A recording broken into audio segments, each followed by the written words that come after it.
and gentlemen. It is a privilege to welcome you all to this high-level town hall here in Kaduna State. Kaduna has long stood at the intersection of both promise and pain. It is a state rich in culture, strength, and resilience, yet deeply affected by the realities of conflict, insecurity, and displacement.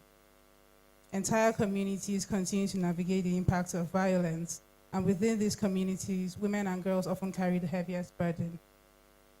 The exclusion from decision-making processes, limited access to justice, and the persistent threats of gender-based violence make their experiences even more difficult. It is this gap, this absence of safety, inclusion, and equitable justice that makes our work both necessary and urgent. Through this project, Global Rights has been working to strengthen peace and security by empowering communities, especially women, to play active roles in conflict response and prevention. We have worked with the community dialogue committees across the state, trained lawyers through the Police Duty Solicitor Scheme, strengthened their collaboration with police divisions, and worked with community leaders to build trust, improve accountability, and support survivors seeking justice. Our strategies have included strengthening community-led structures, promoting access to justice through legal support, building women's agency, leadership, and participation in decisions that shape security in their communities, and forging partnerships between formal and informal actors so that no one is left behind in the pursuit of peace. We have made progress, not because the work is easy, but because the people involved have shown courage and commitment in the face of enormous challenges. I would like to sincerely thank the Center for Study and Resolution of Domestic Violence, CERSTOV, our long-standing partner on ground in Kaduna State, for their leadership and steady collaboration. We extend our gratitude to our founder, Strengthening Peace and Resilience in Nigeria, Spring, and Tetra Tech, for believing in this work and making it possible. To the Kaduna State Police Command, our PDSS lawyers, the volunteers, our community leaders, the CDC members, civil society partners, and every agency of the Kaduna State government that have supported this process, we say thank you. You continue to show up, intervene, mediate, protect, and build. Your work is thankless, but you do it with integrity and with heart. We don't do this work for recognition or applause. We do it because we believe in a better Nigeria. A Nigeria where children can go to school without fear. A Nigeria where people can worship freely without the threat of violence. A Nigeria where women participate fully in shaping the peace they are so often expected to maintain. A Nigeria where justice is accessible, not distant. A Nigeria where we stand together and refuse to be divided. That is the Nigeria we are working towards. One step, one community, one partnership at a time. I thank you all for being here today, and I hope that our conversations and commitments will bring us closer to the peaceful and secure society we all desire. Thank you and welcome. Please, once again, can we put hands together for this lovely lady? She has said it all. That is beautiful. Global Rights Foundation doing all they can to ensure peace. So ga wanda ba su saurare ta ba sosai, magana ne take ta harkar tsaro. Jihar Kaduna jiha ce mai tarin tarihi, amma kuma a baya a wasu lokuta an dan fuskanci rashin tsaro, wanda idan babu tsaro hankalin kowa ba a kwance yake ba. Su wa'annan kungiyoyi sun zo ne gaba daya suka hada hannu da karfe domin ganin cewa an wanzar da zaman lafiya sannan an inganta tsaro saboda 'ya'yanmu su ji daɗi, tattalin arziki ya haɓaka da sauransu. Da Allah ƙara tafa musu. Thank you so much. Ladies and gentlemen, once again, you're all welcome to this occasion. That was the welcome remarks, and we're down to the opening remarks. Again, can we join hands together for Amina Akanu Bello? Can we join hands together for her? Thank you very much. Please confirm if you can hear me. Yes, we can. It's virtually, so everyone please listen. Thank you very much. Your Excellencies, distinguished partners, including representatives of government, communities, women's rights organizations, security agencies, members of the press, ladies and gentlemen, good morning. I am Amina Bello. I serve as the Gender Equality, Disability, and Social Inclusion Lead for the Tetra Tech Spring program. Spring stands for Strengthening Peace and Resilience in Northern Nigeria. For those of you that may be hearing about Spring for the first time, it's a 4-year program funded by the UK Foreign and Commonwealth Office, and it is implemented by Tetra Tech in partnership with a consortium of partners, as well as partners like Global Rights, who are implementing different impactful projects and are contributing towards the program's goal of achieving a more stable and peaceful Nigeria. Spring supports institutional reforms and collaborates with multiple stakeholders, including government ministries, departments, and agencies, civil society organizations, women's rights organizations, and diverse actors in target communities to ensure that citizens benefit from reduced violence and increased resilience to the pressure of climate change. So I'm glad to be part of this important convening, and it is my pleasure to deliver these opening remarks on behalf of the team leader of the Tetra Tech Spring program, Dr. Ukoa Ukiwo, who conveys his warm greetings and deep appreciation to Global Rights, the community dialogue committees, and all participants gathered here today. Dr. Ukoa would have loved to be with you in person, but he is currently engaged in another mission of equal importance. So congratulations to Global Rights and all the partners that have put this together. I have to say that today's town hall meeting themed strengthening community resilience and sexual and gender-based violence response through inclusive peace building and enhanced access to justice could not be more timely. The 2025 is an important year to all of us. The 25th anniversary of the United Nations Security Council Resolution 1325 and the Beijing +30 milestone remind us why renewed action and accountability are urgent. This moment underscores that women are not merely beneficiaries of peace, they are essential actors whose leadership should be central to security, justice, and resilience efforts. I also wish to acknowledge that the 16 days of activism against gender-based violence begins tomorrow, 25th November, and runs until 10th December.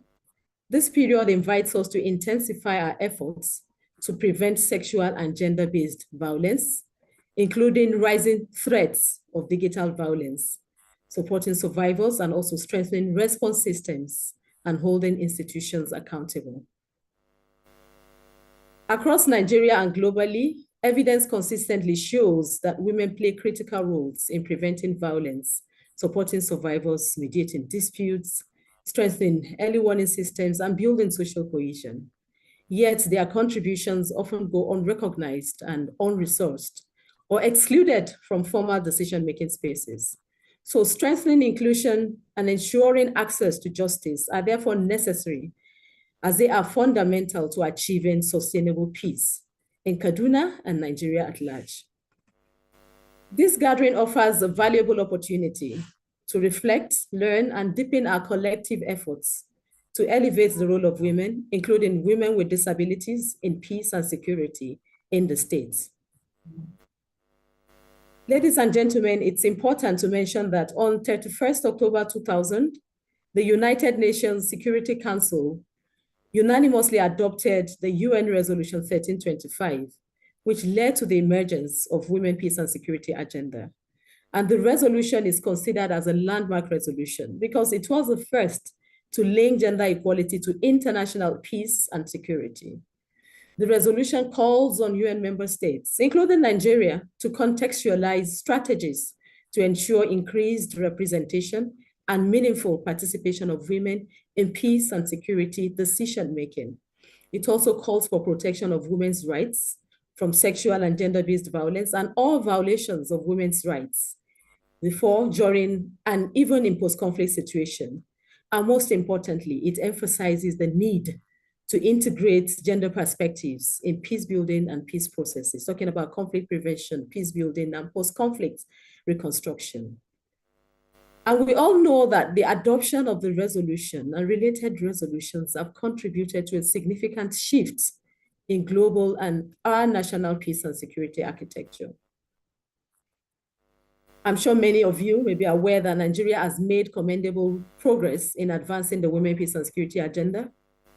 Since 2013, when it first developed and adopted the first National Action Plan to implement the UN Resolution 1325. So far, Nigeria has implemented 2 successive National Action Plans on Women, Peace and Security. And with the latest National Action Plan, which we call now 3, reflecting a multi-sectoral commitment to scale up best practices and address persistent gaps, which I'm sure you'll all be discussing today. Importantly, the agenda has also been localized, at least in 16 states. We have more states that are currently developing their state action plan, but so far we have 16 states that have developed the state action plans and 22 local governments now having local action plan to respond to context-specific women, peace and security challenges. I must say that in Nigeria, these frameworks have really supported the emergence of women-led peace-building structures, mediators network, dialogue groups, and community protection actors. We understand that these are important gains. However, significant gaps remain. Women, youth, and persons with disabilities still face barriers in accessing justice. They still face barriers in participating meaningfully in peace processes or holding leadership roles in security institutions.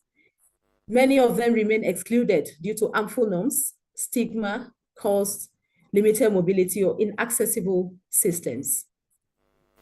And we should know that persons with disability often experience even deeper exclusion, facing physical, communication, and attitudinal barriers that limit their participation and access to protection and justice. So for us, addressing these layered barriers must be central to our efforts.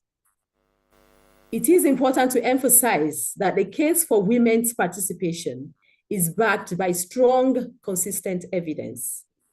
Studies have shown that peace agreements that include women are 35% more likely to last at least 15 years. And there's a 20% higher probability that such agreements will remain in place for at least 2 years after signing. You see, women have critical role to play in peace processes. Communities with strong women's networks also respond more effectively to early warning signs of conflict and recover faster. I'm sure the community stakeholders we have in the room will be able to confirm this. So these findings are not just statistics, but they actually confirm that women's meaningful participation is both a rights imperative and a practical strategy for achieving durable peace and durable, and I would say inclusive peace. The Spring program is committed to supporting this transformation. Our work in Northern Nigeria shows that women bring unique perspectives shaped by lived experiences, as mediators, as caregivers, as first responders, as economic actors, and community mobilizers. And we know that their insights tend to widen the range of solutions available to decision makers and strengthen accountability within justice and security systems. And in many communities, women have emerged as trusted connectors. I'm sure you will agree with me, our audience. Women have emerged as trusted connectors who continue to bridge divides and support survivors of sexual and gender-based violence. When their voices are absent, peace efforts fall short. When they are included, peace becomes more durable and more inclusive. This is why the Spring program works across formal and informal justice and security systems, talking about the police, NSCDC, courts, traditional and religious leaders, civil society and community peace structures to advance gender-responsive and inclusive institutions, and support for NAP implementation, the development of state action plans and local action plans on women, peace and security, and also the co-creation of evidence-based interventions seeks to ensure that women's priorities are not only identified, but acted upon, given the critical role they have to play in advancing peace and security in our society. So today's conversation, I believe, is an opportunity to strengthen collaboration and accelerate progress. Peace and security cannot be achieved by any single actor. We need strong partnerships between the executive, the legislature, the judiciary, the civil society, traditional institutions, the private sector, which are often forgotten, and the development partners, as well as ensuring that women's perspectives continue to help us to sustain peace. Only through coordinated action can we create environments where women, youth, and persons with disabilities are able to participate safely, influence decisions, and shape the peace that we all deserve to have as a country. Let me reiterate that the Ministry of Women Affairs at the federal and state level has the overall responsibility or leadership for coordinating and reporting on progress of women, peace, and security agenda in Nigeria. In light of this, it is important that WPS actors and our partners work closely with the ministry and continue to support efforts to strengthen coordination and addressing underreporting of the achievement of women, peace, and security progress in Nigeria, which remains a challenge. It is important that we regularly conduct GESI analysis to understand dynamics, including power imbalance that shape the roles, experiences, and access to resources, safety, and justice for marginalized groups. Also, let's be intentional about mapping both formal and informal peace, security, and justice actors. And I know Global Right is already doing a lot in this regard. Let's be intentional about influencing efforts to ensure inclusivity in these structures and do no harm in their operations and practice. This is to ensure that our intervention respond to the needs of diverse groups, remove barriers to meaningful participation of diverse groups of women in peace building, and avoid causing harm. So while we work to empower and engage women-led peace structures, we must take intentional efforts to strengthen both horizontal and vertical connections to formal peace and security bodies, because reinforcing these linkages will actually increase women's inclusion in formal spaces and enhance their influence and capacity to shape peace processes. The SPRING program is an evidence-based program, and I'm sure many of our partners can allude to this. And so we remain firmly committed to promote gender equality, disability inclusion, social justice, and accountable governance. And we know that the challenges we face, whether related to insecurity, access to justice, climate resilience, or community well-being, require evidence-based solution and meaningful participation from all stakeholders. So as we engage today, let us recommit to building communities where women and girls feel safe, survivors are supported, justice systems are responsive, and peace structures are inclusive. Let us work together to bridge formal and informal systems and ensure that no one is left behind. On behalf of the SPRING team leadership, I thank you for inviting us to be part of this important dialogue. I encourage us all to make this town hall impactful, constructive, and forward-looking. Our hope is that today's discussions will shape better policies, strengthen institutions, and ultimately transform lives. We extend our sincere appreciation to the UK Foreign, Commonwealth, and Development Office for their continued support in strengthening gender-responsive peace, security, and justice system in Nigeria through the SPRING program.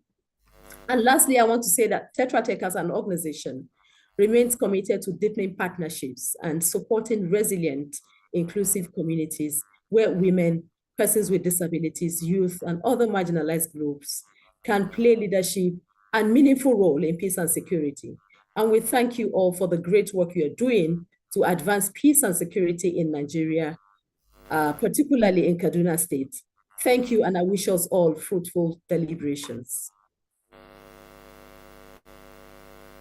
Thank you so much, ladies and gentlemen. That was a very beautiful opening remarks by Amina Akano Bello. Magana ta na ƙarshe zan ɗauka. Ina fata kowa dai ya saurara abin da ta yi magana sosai. Ta yi magana sosai, maganganun wasu sun ɓace wasu suna nan. Na ƙarshe dai ta ce a gudu tare, a tsira tare, a gudu tare.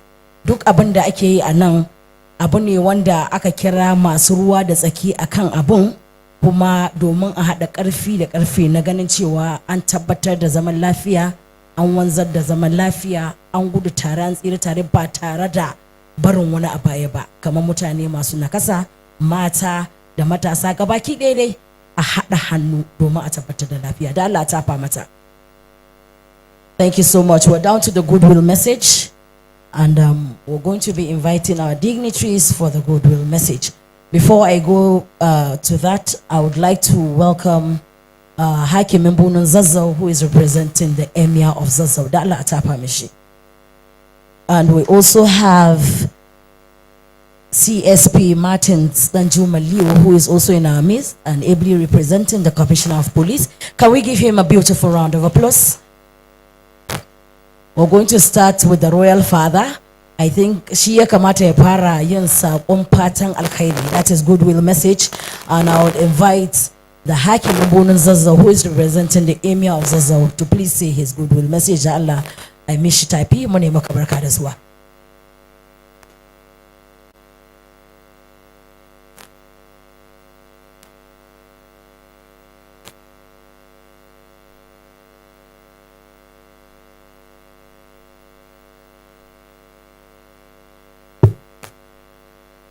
Assalamu alaikum wara.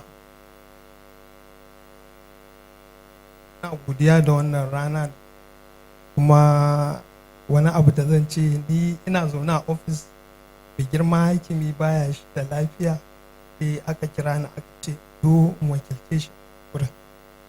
Allah kuma ya ba shi lafiya. To da farko dai zan ma kowa barka da zuwa gurin nan, kuma Allah ya komar da kowa gidan shi lafiya. Wannan abin da ake tattauna a nan gurin gaskiya mun ji daɗi. Allah kuma ya ƙara wanzar da zaman lafiya. Allah kuma ya komar da kowa gidan shi lafiya. Na gode. Assalamu alaikum. Na godiya ƙara tafa mishi, muna godiya Hakimin Bunun Zazzau. Thank you so much. And the next will be for the goodwill message. I would like to invite CSP Martins Danjuma Leo, who is representing the Commissioner of Police. If you're here, can you please say your goodwill message, sir? You're welcome.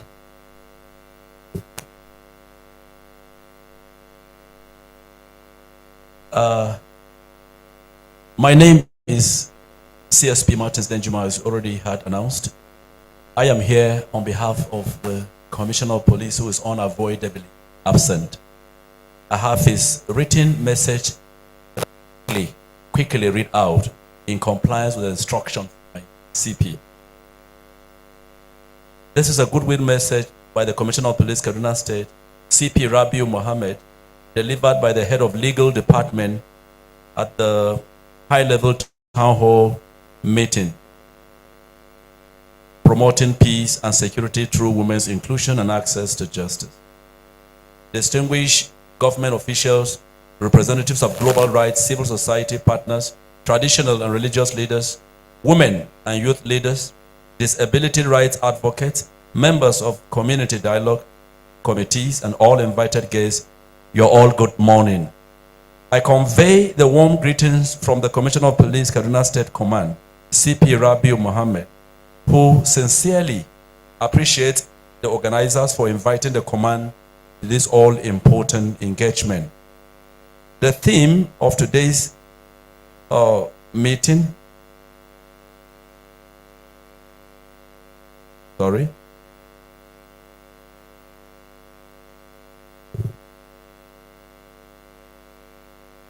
my apology, please.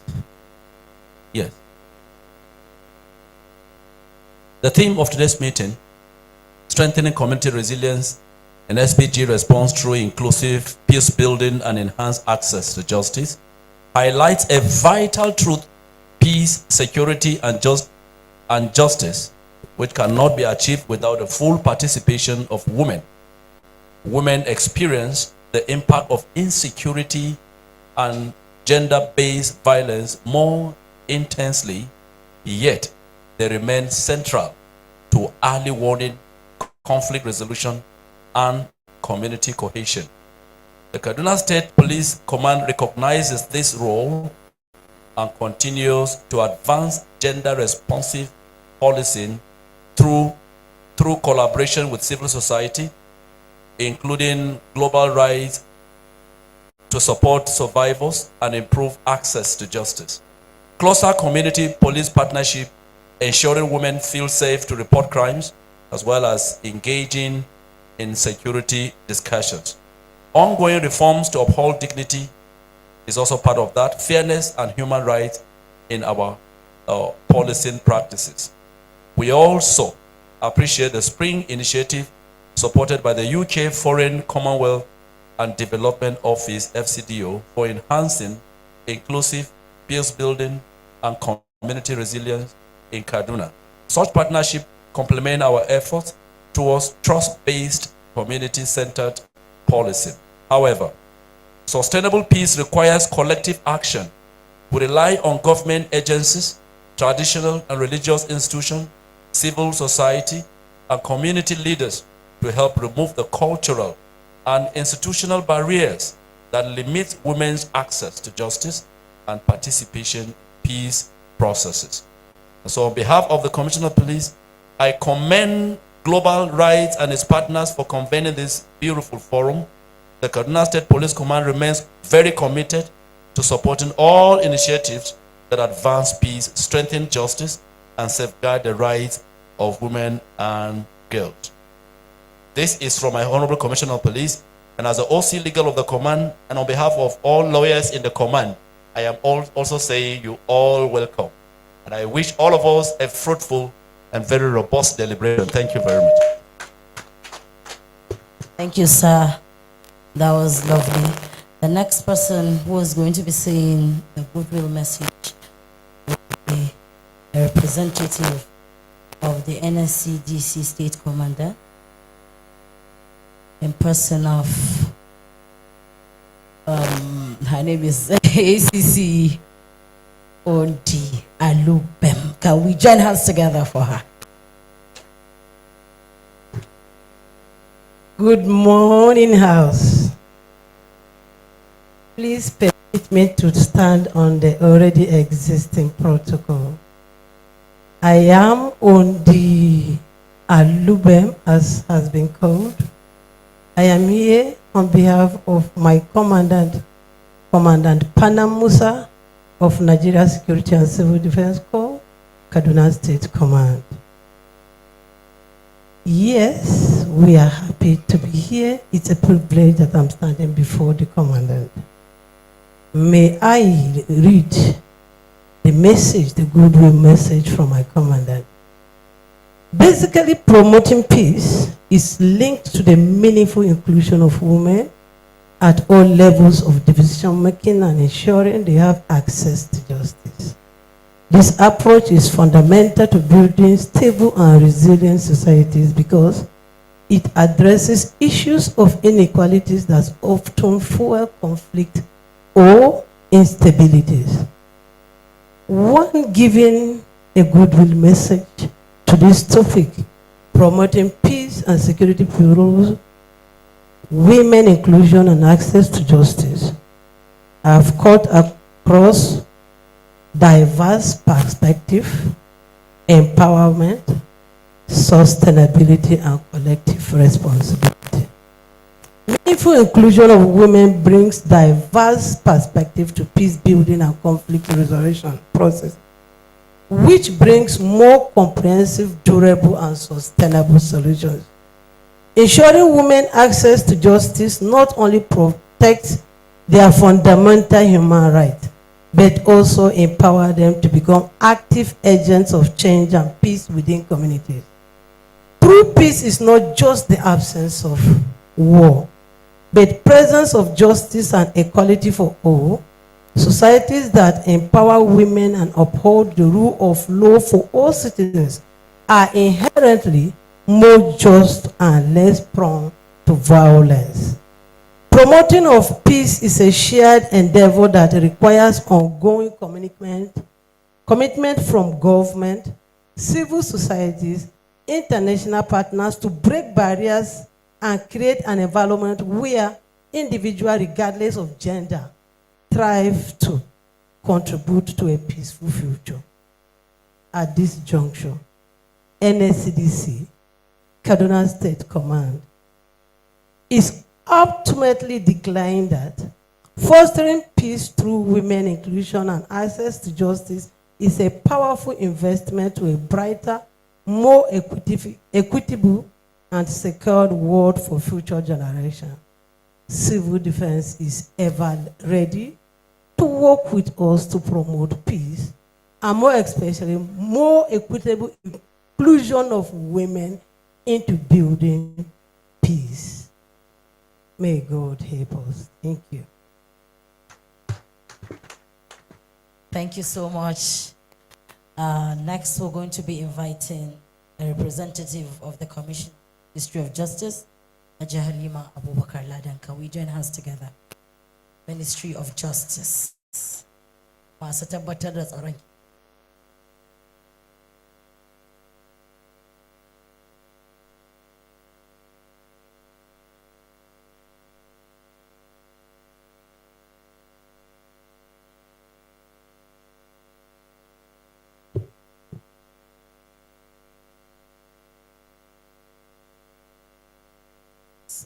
Good morning, distinguished guests, esteemed colleagues, development partners, and friends of justice and peace. I bring warm greetings on behalf of the Honorable General and Commissioner for Justice, Dr. Tanyep, Kaduna State Commissioner. We, who due to unavoidable official commitments is unable to be here in person today. It is my distinct honor to represent him at this important gathering and to deliver his goodwill message on a theme that speaks to the very soul of our collective mission, promoting peace and security through women's inclusion and access to justice. In Kaduna State, we are acutely aware of the challenges that insecurity, inequality, and gender-based violence pose to our social fabric. But we are equally aware that true peace is not merely the absence of conflict, it is the presence of justice, inclusion, and dignity for all. Women are not just stakeholders in peace, they are architects of it. Their inclusion in governance, justice delivery, and community leadership is not optional. It is essential. When women are empowered to participate fully, when their rights are protected, and when their voices are heard, our communities become more resilient, more just, and more secure. As the Attorney General has consistently emphasized, the Ministry of Justice is committed to ensuring that our legal and institutional frameworks are not only gender sensitive, but gender responsive. This commitment is reflected in several key initiatives. You can find that we have branches in Kaduna State, in Zaria, Kafanchan, and Saminaka, whereby citizens, especially women and children, have access to justice, you know. So we also try to strengthen the prosecution of sexual gender-based violence, SGBV, because through specialized training for our state councils. You know, we also try to have a synergy with established survivor centers who support systems, you know, which include safe shelters, psychosocial counseling, and community-based referral mechanisms. Okay, so, but beyond legal reforms, we must focus on building a community with resilience by engaging traditional and religious leaders. A resilient community is one that can prevent violence before it occurs, respond swiftly when it does, and support survivors with compassion and care. This means investing in education, economic empowerment, and grassroots peace-building initiatives that place women at the center. Let us be reminded there can be no sustainable peace without justice, and no justice without full inclusion of women. When we protect women's rights, we protect our collective future. When we respond to SGBV with urgency and integrity, we send a clear message that violence has no place in our society. So on behalf of the Honorable Attorney General and Commissioner for Justice, I commend the organizers of this event and all stakeholders present for your unwavering dedication to justice, peace, and gender equality. Let us continue to work together to build a Kaduna state where every woman and girl, child can live free from fear, where justice is accessible to all, and where peace is not a privilege, but a shared reality. Thank you. Thank you so much. Thank you so much. That was Hajia Halima Abubakar Laden.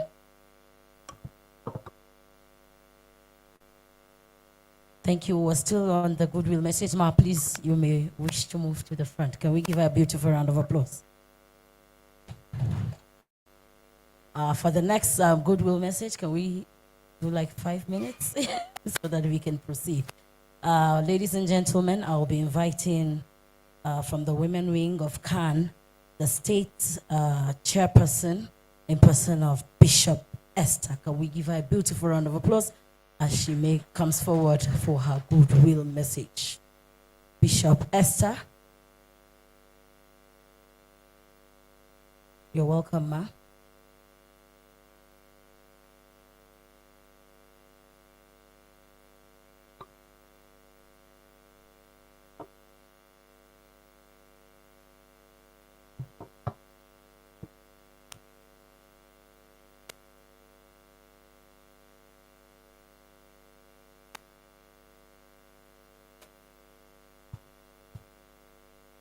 Good morning, all. I stand on all the existing protocol. On behalf of the Christian Association of Nigeria, Kaduna State Women Wing, we stand to say thank you for this, and for what they have done to bring sensitization to women, most especially because they are at the receiving end.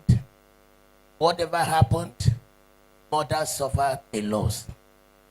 I was in Townhall just 2 days ago for prayers because of what is going on. Women are really crying because of what is happening in their domain. And so for a program like this, it gives us moral to bring us up, to make us feel happy that there are people that are putting us in mind that women are more important at home. We know that men are the head, but the women are the ones that are carrying a lot of load. If anything happens in the family, women are the one that cries the more. Because if we lost our husband, we don't know what will happen to us and our children. So I want to say thank you for these organizers. May God continue to bless you, continue to increase you, continue to empower you as you carry on in Jesus' name. Amen. Thank you so much. Can we join hands together one more time? Bayani ne cewa mata fa suna da wato rawan da za su taka na ganin an wanzar da zaman lafiya, kuma su suke daukar wato nauyi mafi yawa a gidaje da sauransu. Saboda haka kuma ta ƙara yin godiya ma waɗanda suka shirya wannan taron na ganin cewa an kira duk wani mai ruwa da tsaki akan harkar tsaro domin a tabbatar da zaman lafiya. Ƙara tafa mata. Thank you so much. So now we're doing a balance. You know, we're preaching, we are saying we're preaching. So zamu balance ne kafin ku ce mata muke ta kira. Saboda tun safi ake women, women, women. So I'm going to be inviting from GNI, Alhaji Abdullahi Ibrahim. And we give him a beautiful round of applause.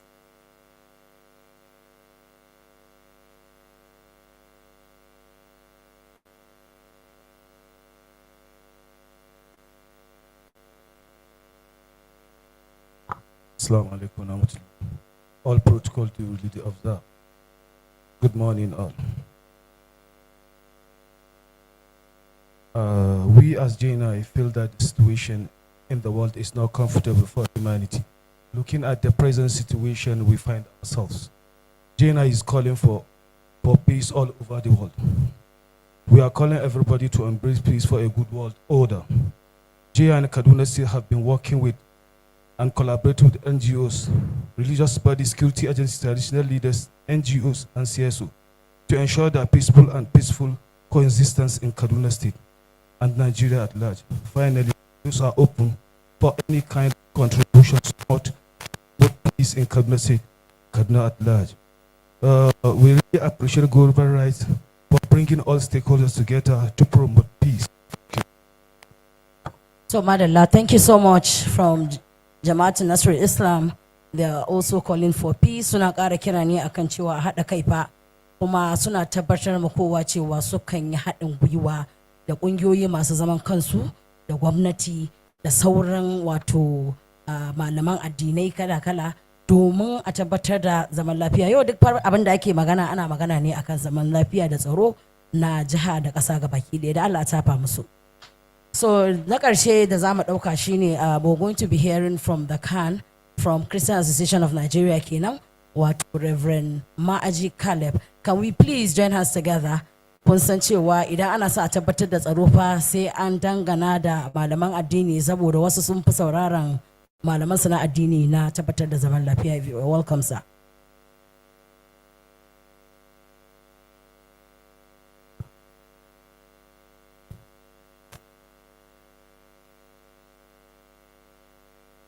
I bring you greetings in the name of our Lord and Savior Jesus Christ.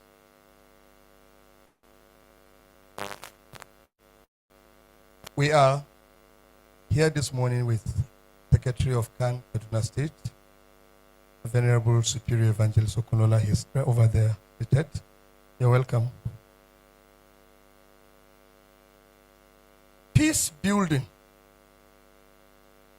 is everyone's responsibility. It is my responsibility. It is your responsibility. It is our collective responsibility.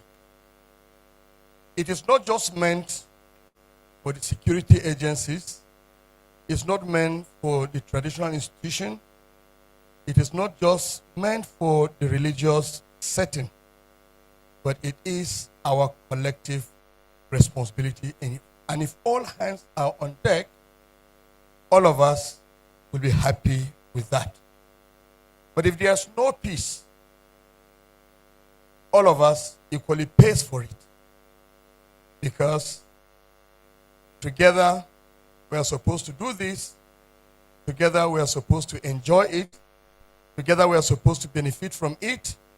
But if anyone fails to carry his or her responsibility, we'll be in for it together.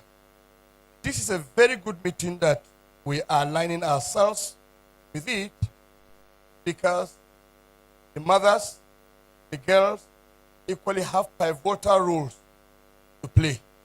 If we must be who we should be, and if we must have what we should have, and if our society and eventually our state must be what it is, everyone must be allowed to play his or her own role.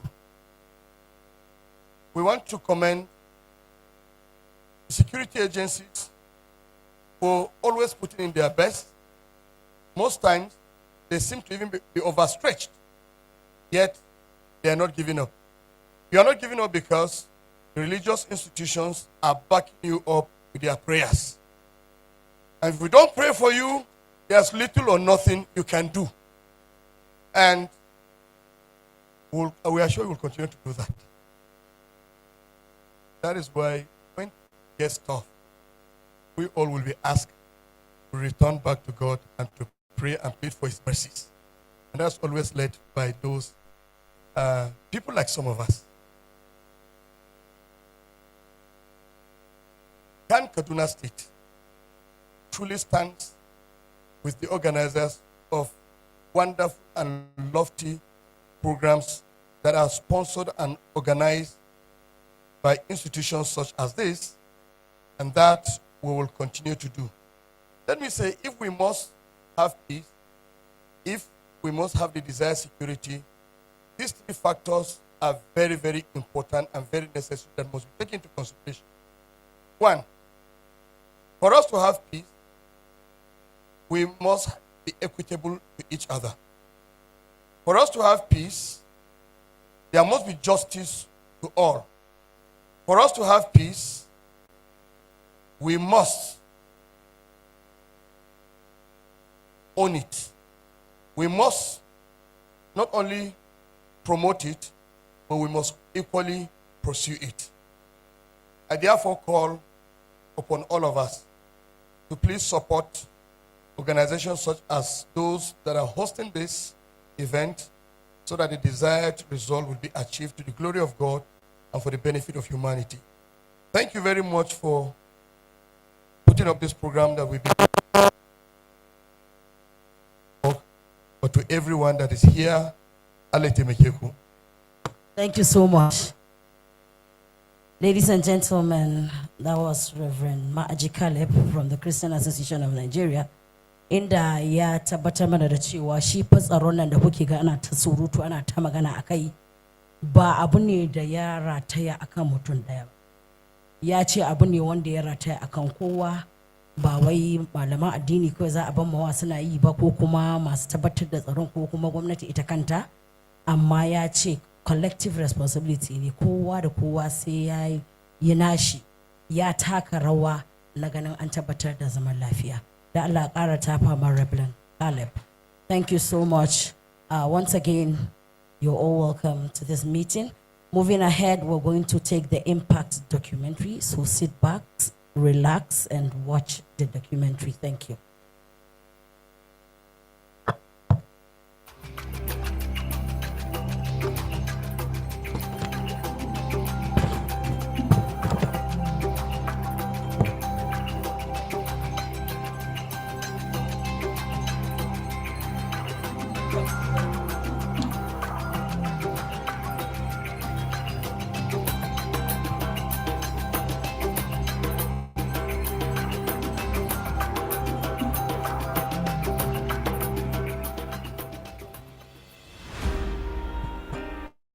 Northwest Nigeria, a land of enduring traditions, bound by history and resilience. Yet, beneath its rich heritage lies a painful reality: division and mistrust, fracturing families and displacing communities.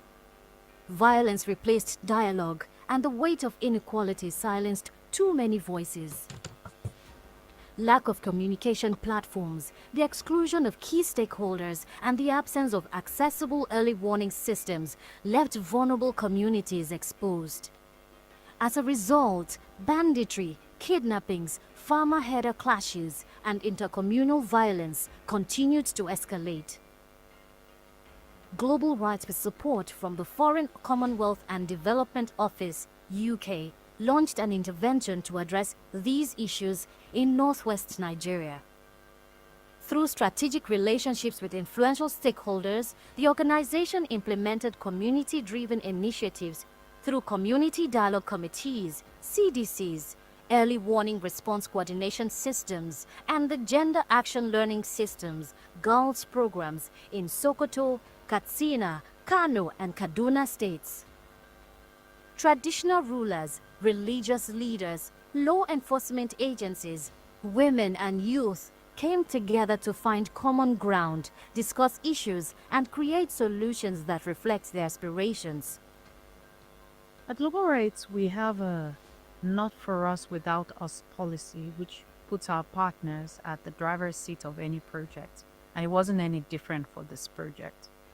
Going into the communities, designing the projects with them, designing the activities with them, letting them be at the driver's seat of choosing what direction the CDCs go, the interactions, and having them lead all of that was very essential for us. On some of the strategies that we've engaged in the project, I would say have yielded the success we've seen so far.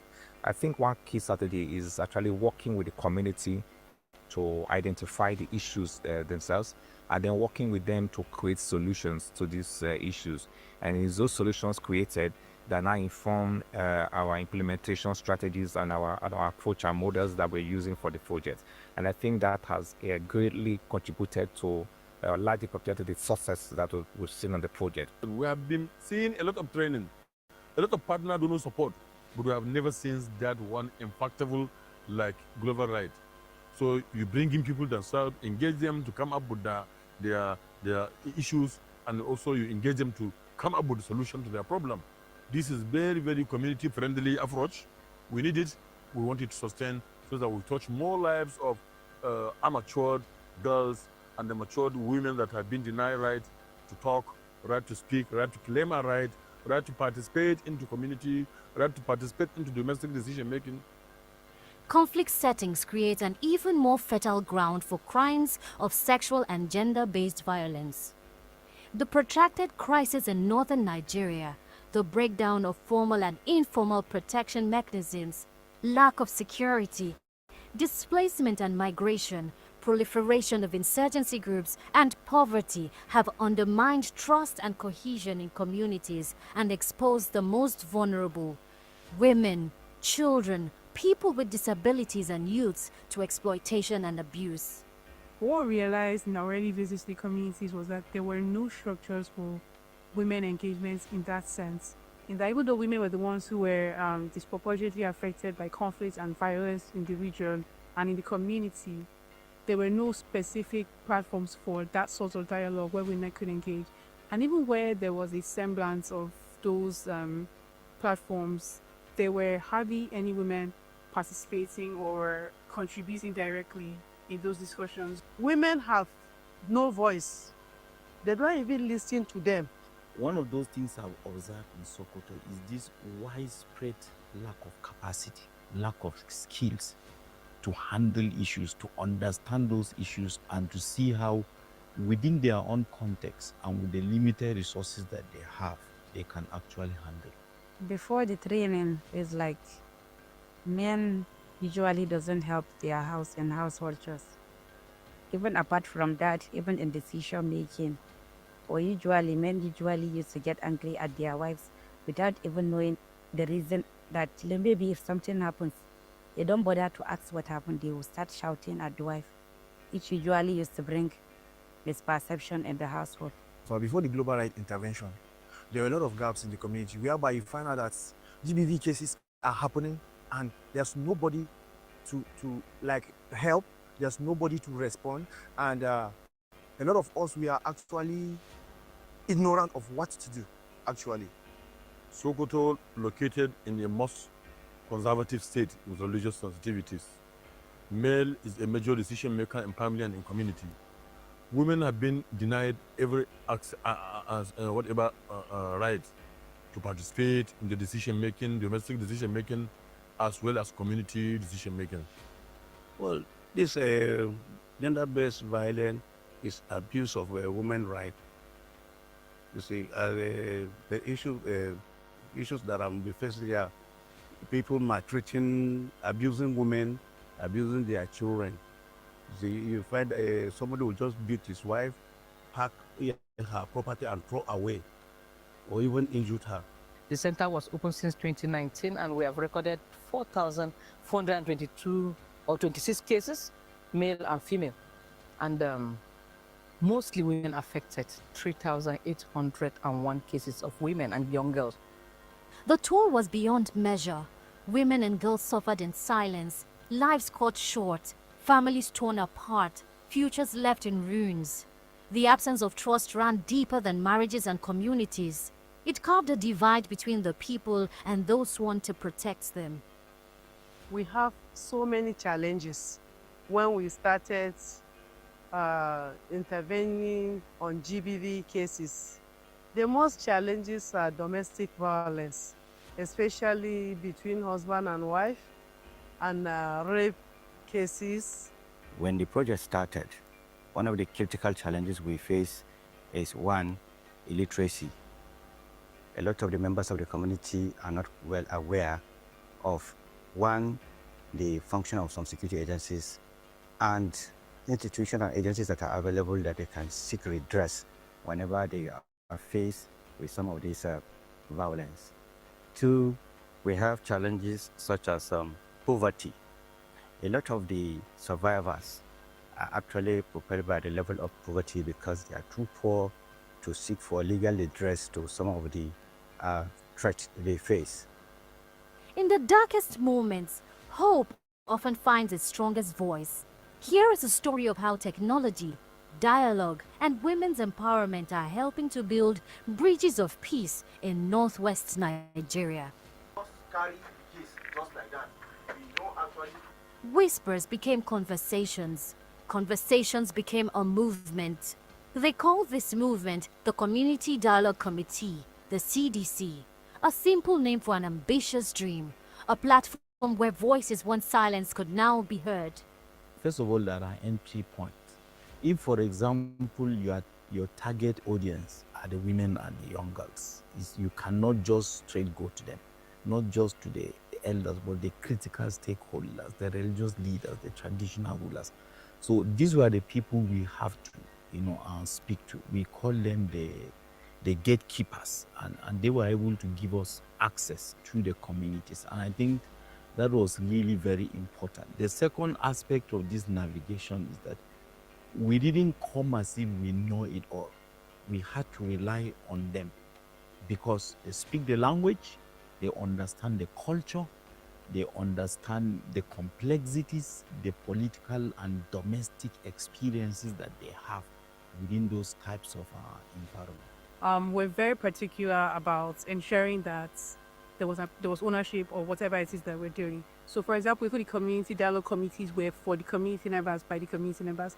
The leadership of the CBCs were by the community members. We selected from people who were of repute at the community level and ensured that they were the ones who made up the composition of the CBCs. The rules, the guidelines, the terms were all jointly made by those people at the community level. The community dialogue committee, they're very active. In fact, when the team went to meet with NAPTIP recently, they were telling them that this committee is so active that they're really collaborating with them. They've been getting cases from them. So they're partnering a lot with them. Through effective implementation of the girls' training, women, youth, and minority groups took their seat at the table, challenging traditional norms and reshaping the narrative of peace building. The women now have voice. Their voice is being recognized, even at our palaces. Before, we don't have women representative in the palace. Now we have a representative of the women, that every woman, when they want to talk to us, they will liaise with her, they will talk to us, we invite her in the palace, we will hear from her, we will also engage the husband to talk to him to resolve the dispute. Global Rights, through the activities of CDC in Sokoto, was able to assist us to launch a program. We conducted a series of trainings that involved school principals, guidance and counseling officers, and all other stakeholders in the schools, particularly the female schools in the state, on how best to actually sense the warning signals of gender-based violence, report the gender-based violence, and even prevent the occurrence of gender-based violence in schools. More recently, in a conversation with the district head in Kaduna State that we're working in currently, he mentioned how he has appointed a gender desk officer in his council. He's the second district head in the entire Kaduna State to do that. So normally that's not something that happens. We don't see women come out and sit, in the council of traditional rulers. But now he has put a woman there, not just for tokenism, but also like to sit there on women issues and to face directly with women. Technology became a lifeline. Early warning systems connected communities to security agencies, preventing violence before it could erupt. The impact of global rights intervention is clear. 93.2% believe that women's inclusion in peace-building efforts and community decision-making processes has increased. 82.7% believe that there is undeniable acceptance of women's leadership participation in governance. 89.2% agree that there is now better trust and collaboration between communities and law enforcement agencies. 85.3% believe that there now exists greater communication and collaboration between religious groups. Beyond these, the true measure of success lies in the stories of transformation. Kuma abin da ɗin CDC ɗin ya sanya yanzu har waɗanda ba addininsu ɗaya ba sun zo wuri ɗaya suna haɗa kansu wajen ƙoƙarin a zauna lafiya, ko kuma idan wata matsala babba ta taso za a yi iyakan bakin ƙoƙari a kwantar da ita ko kuma wani abu na ci gaba in ya zo za a haɗa kai a zauna a tattauna a samu mafita baki ɗaya. Now we have a particular community we have problem penetrating. I knew we have attempted 3 times. We wrote officially to see how it could be mobilized, people could be mobilized so that we get stakeholders in that community. We never had it. And lucky enough, the arrival of Global Rights through the Community Dialogue Committee invited us and said, Salama Center, please can you come and create awareness for us? And then we went in. Behold, Global Rights were there. They were the powerhouse there. They gave us very good entrance into that community. It was difficult. We have never had a community entry there.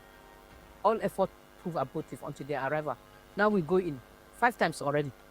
It's a good one for us. Before the project itself, there was really a dire need in Sokoto. People were lacking in motivation. People were a bit stranded. What should they do? How can they contribute? They cannot continue to rely on the government for everything. But then after the project, one of the things I saw, particularly the last conference that we had in Sokoto, the level of motivation that graduated into total commitment and the things that they have learned through this project, and their willingness to stand on their own even after the project is over.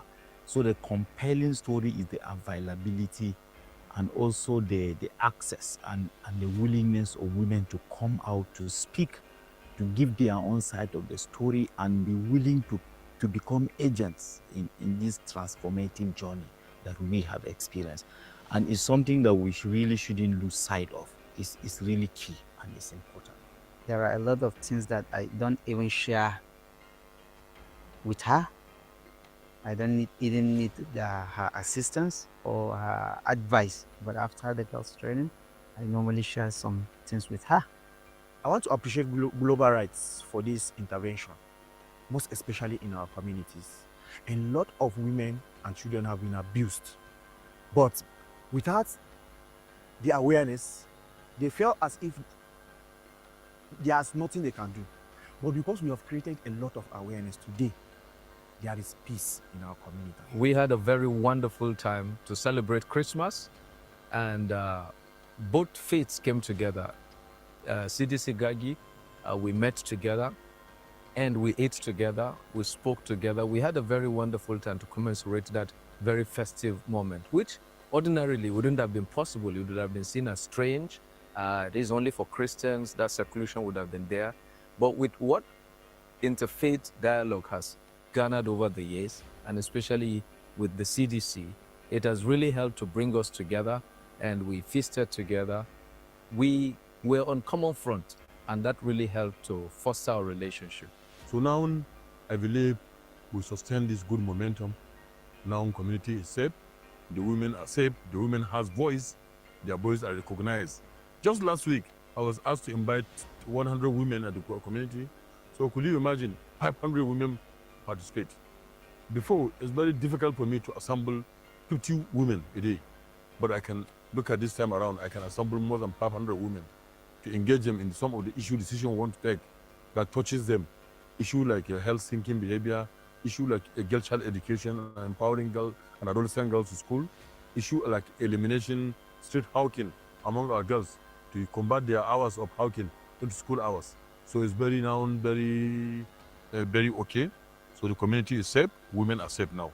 But just watching the transformation afterwards, seeing halfway how people learn to be willing to work together, seeing that they've also grown to be more equitable, that gender came to the fore, and that they were able to have meaningful conversations about gender, to see also how the transformation has brought women to the fore in this project, how women sit equally at the CDC and at conferences with the men, how the girls transformed households and how they are so eager to spread the lessons from the girls, how it's also transformed marriages at the individual level, at the meso level, at the micro level, how it's just transforming the state and seeing the transformation going on. It's been really, really gratifying. This is the story of Northwest Nigeria, a story of resilience, collaboration, and hope.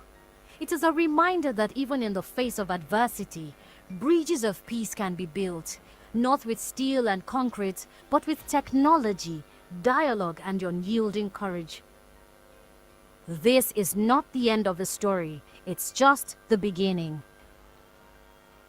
Every society on gender-based means a society that has a voice, a society where people could see something and say something, possibly do something.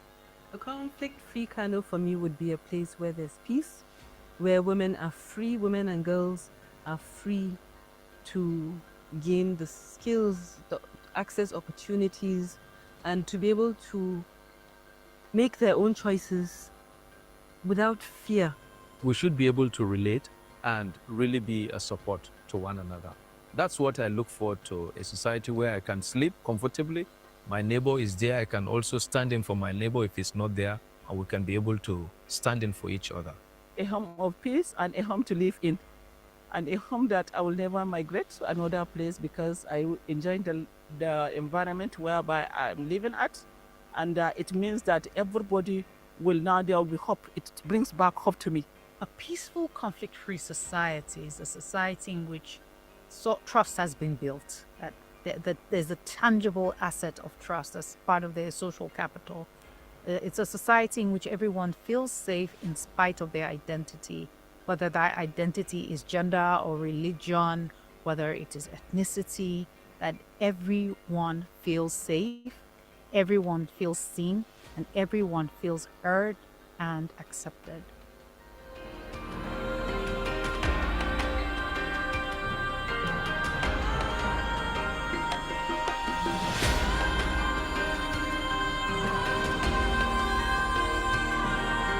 Beautiful.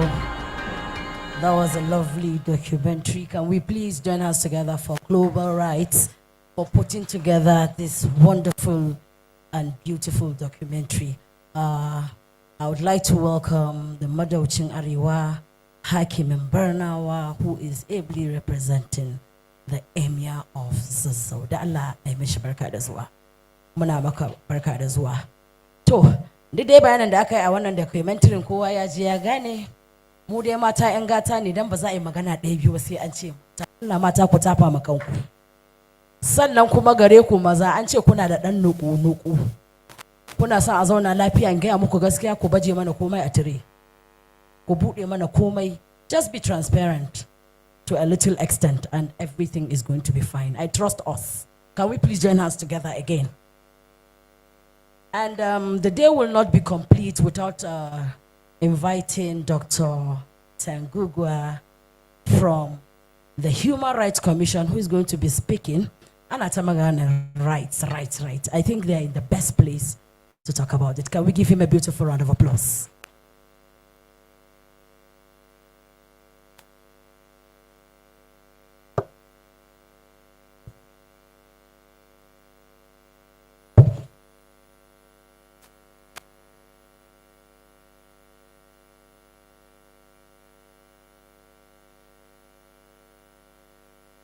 Good morning, distinguished guests, representatives of government, security agencies, our traditional and religious leaders, civil society organizations, women leaders, youth groups, and members of our community.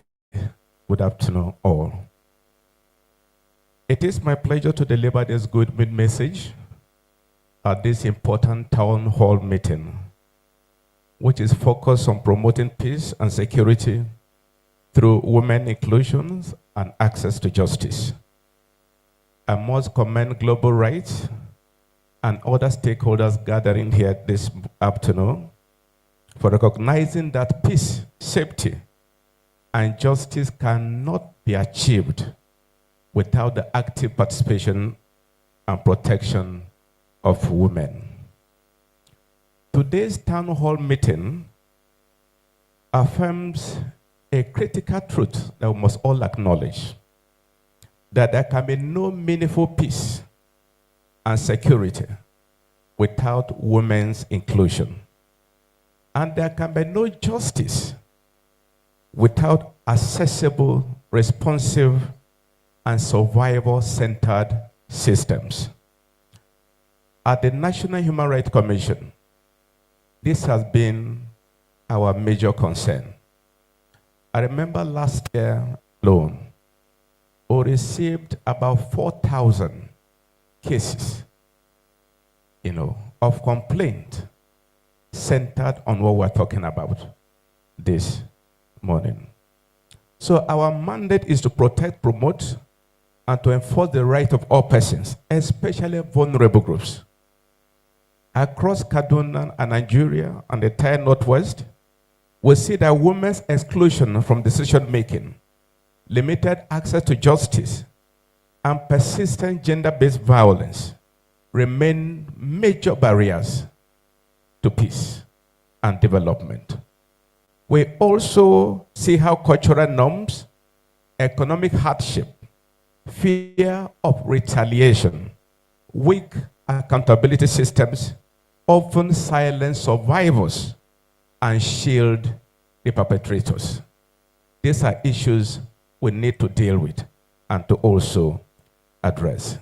So this town hall meeting today provides an opportunity for us to collectively address these gaps and strengthen community systems for peace and for justice. So the major key areas that I feel should be of concern to all this morning. Number one is ensuring women's meaningful inclusion in peaceful and security process. Women must not be passive observers in peace dialogues, community security meetings, or conflict resolution platforms. Their lived experiences, early warning insight, and leadership are essential, very important, to preventing violence and fostering sustainable peace. The inclusion of women is not charity, it is strategic for our stability. Number two, strengthening access to justice for women and girls. We must remove the barriers that prevent survivors of violence from reporting cases and seeking redress. This includes providing safe and confidential reporting channels, ensuring prompt investigation and prosecution of offenders, and also expanding legal aid and psychosocial support.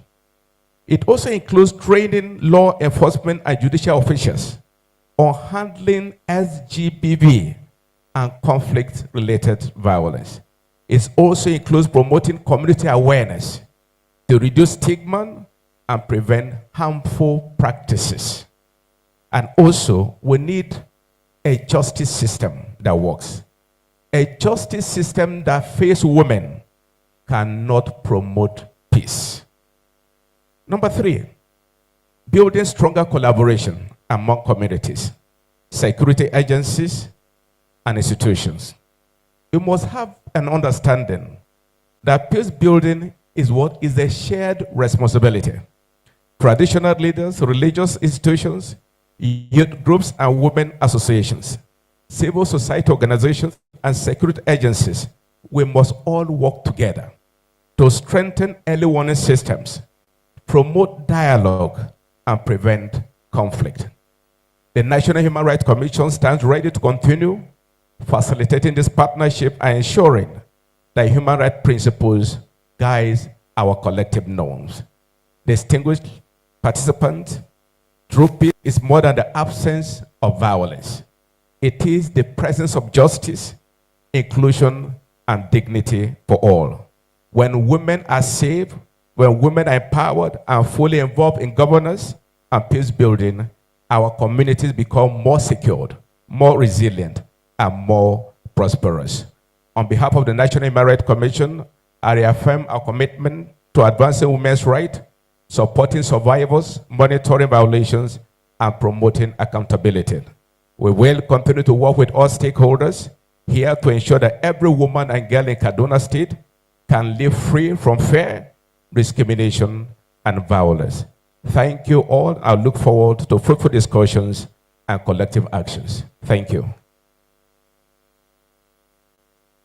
Can we join hands together one more time? Thank you so much. Tota Gugwa from the Human Rights Commission. Next, I'm going to be inviting Mr. Clement Solomon, CDC PRO, who is going to be representing His Royal Highness Luke Yahya Adankat, who is the chairman of Core Community Dialogue Committee. Can we please join hands together for Clement Solomon?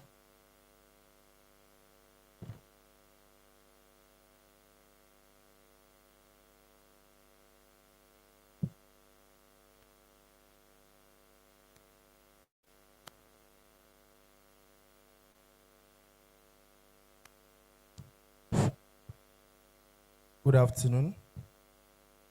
May I stand on the already existing protocol? My name is Clement Solomon. I am actually representing my chairman, His Royal Highness, Mr. Luke Adankat, the CDC chairman. That's the Community Dialogue Committee chairman of Zongo Nkatav Local Government, Zonkwa. We are trying to look at women inclusion in peace building, access to justice, what it means to the CDC. The Community Dialogue Committee program on women inclusion and peace building processes is a vital initiative. Women's participation in peace building is a crucial, as they are often disproportionately affected by conflict. And research have shown that when women are involved in peace building processes, agreements are more likely to last. That is the reason why in the CDC, we actually try to look at increased women participation in peace building and security processes, and also improve public participation of women roles in peace and security. Foster community dialogue also and collaboration. Now, how do we do this in our community? By organizing capacity building trainings for women and security personnel, establishing women peace networks and organizations, promoting gender sensitive policies and law, and also encouraging male advocates for women in the community. Now, Global Right has actually selected these committees in the Zongo Nkata of the CDC, and they have already built our capacity to be able to carry out these activities. I think on Friday we were able to organize a town hall meeting for our community members on end rape, because we understand that the issue of SGBV has been increased in our community, and there is need for us to actually create awareness for the community on the dangers that affects the girls and boys in the community, because the SGBV is not actually on only on the women, but also the boys also are actually facing such. So at that, the CDC have already trained and create awareness in the community. We have 4 chiefdoms in the Zongo Nkata, and we were able to go around this community and actually advocate and also create awareness in our community. I think we have already reached we've already trained over 2,000 people in our communities, in the 4 communities. I think that's the little I have to say. I want to thank Global Rights for what they have been doing in our communities. I want to assure you that today, women are fully participating in decision making in our communities. Thank you, and may God bless us all. Thank you so much, Mr. Clement. He just spoke on how to create platforms for women inclusion and community resilience. Saboda haka abuni na kowa sai ya jajirce. Everybody has a role to play. Kowa ya jajirce na ganin an kawo ƙarshen wa'annan cin zarafin da ake ma mata da yara ƙanana. Hada maza ma yanzu ana cin zarafin su. So we're down to the keynote address, and I would like to, she's going to be talking on promoting peace and security through women's inclusion and access to justice. Permit me to invite Rebecca Sako-John, Technical Advisor, Legal Awareness for Nigerian Women. Can we join us together?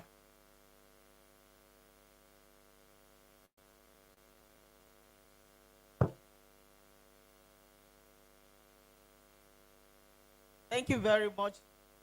Good afternoon, everyone. Distinguished guests, our royal fathers, our partners, those from government, civil society, security agencies, the media, civil society, and other friends. I want to express my appreciation for having been asked to speak at this event. I don't take it for granted. I want to say I appreciate that honor. I also want to appreciate the work that Global Rights and the Spring Project is achieving in Kaduna State. In the last, for Global Rights, starting from the first phase, it's about 3 years now. And then with the Spring Project this year, we're already seeing immense achievements, changing lives, empowering individuals and communities. We are here today not to talk about peace alone, but to define a smarter, more resilient pathway to achieving it.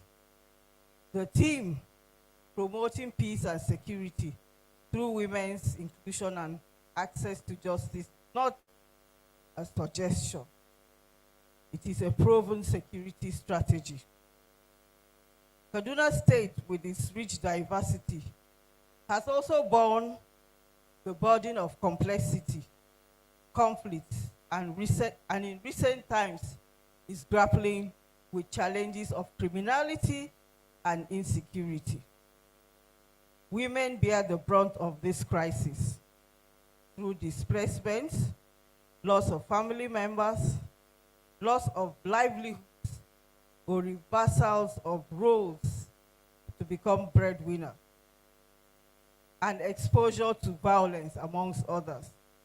Yet, when peace committees are formed, when security strategies are drafted, their seats are not there or empty.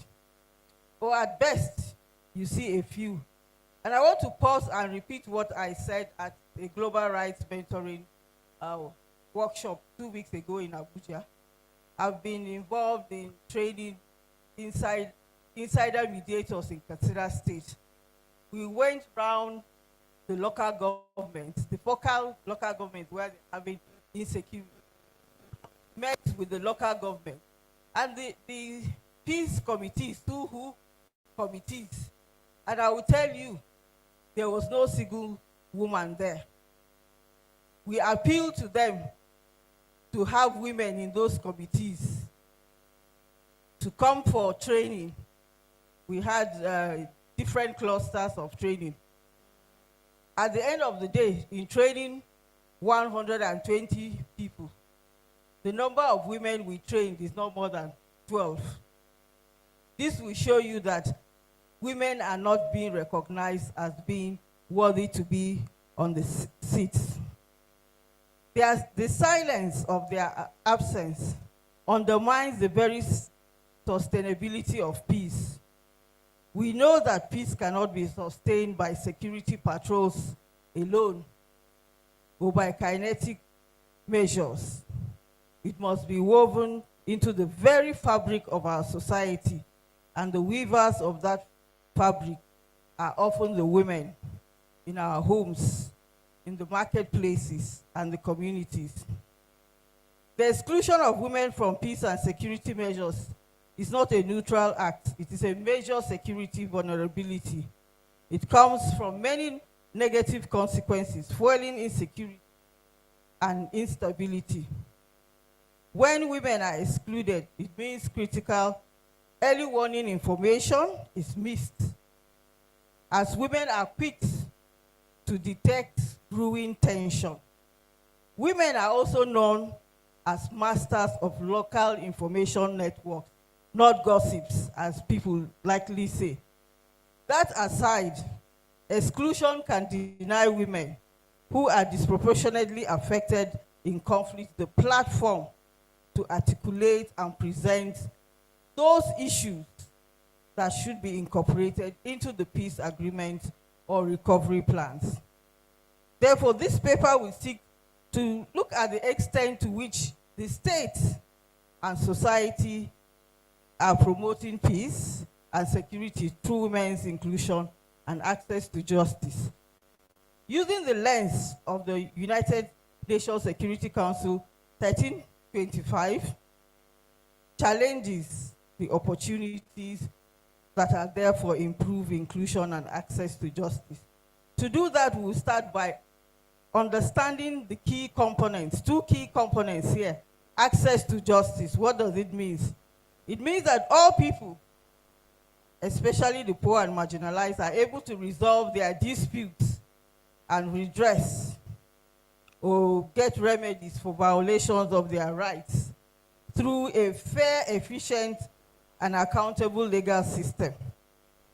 Access to justice can be said to exist where the system has the following characteristics. One, the institutions and the services are both accessible, both physically and financially affordable.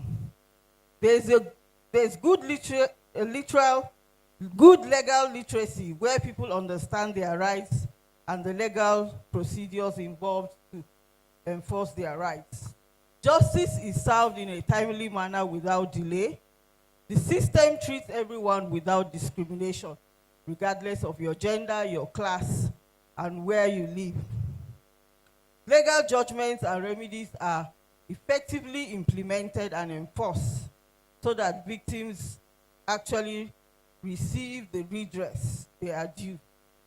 For many women in Kaduna State, particularly those in rural areas or those affected by conflict, the formal justice system can be seen to be quite distant, expensive, or intimidating.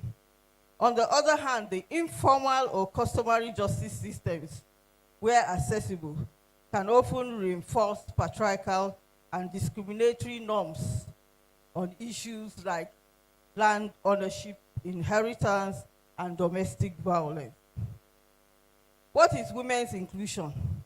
In the context of peace and security, women's inclusion means the meaningful and equal participation of women in decision-making processes, leadership roles, and resource distribution across all sectors of society, whether it is political, economic, social, or security.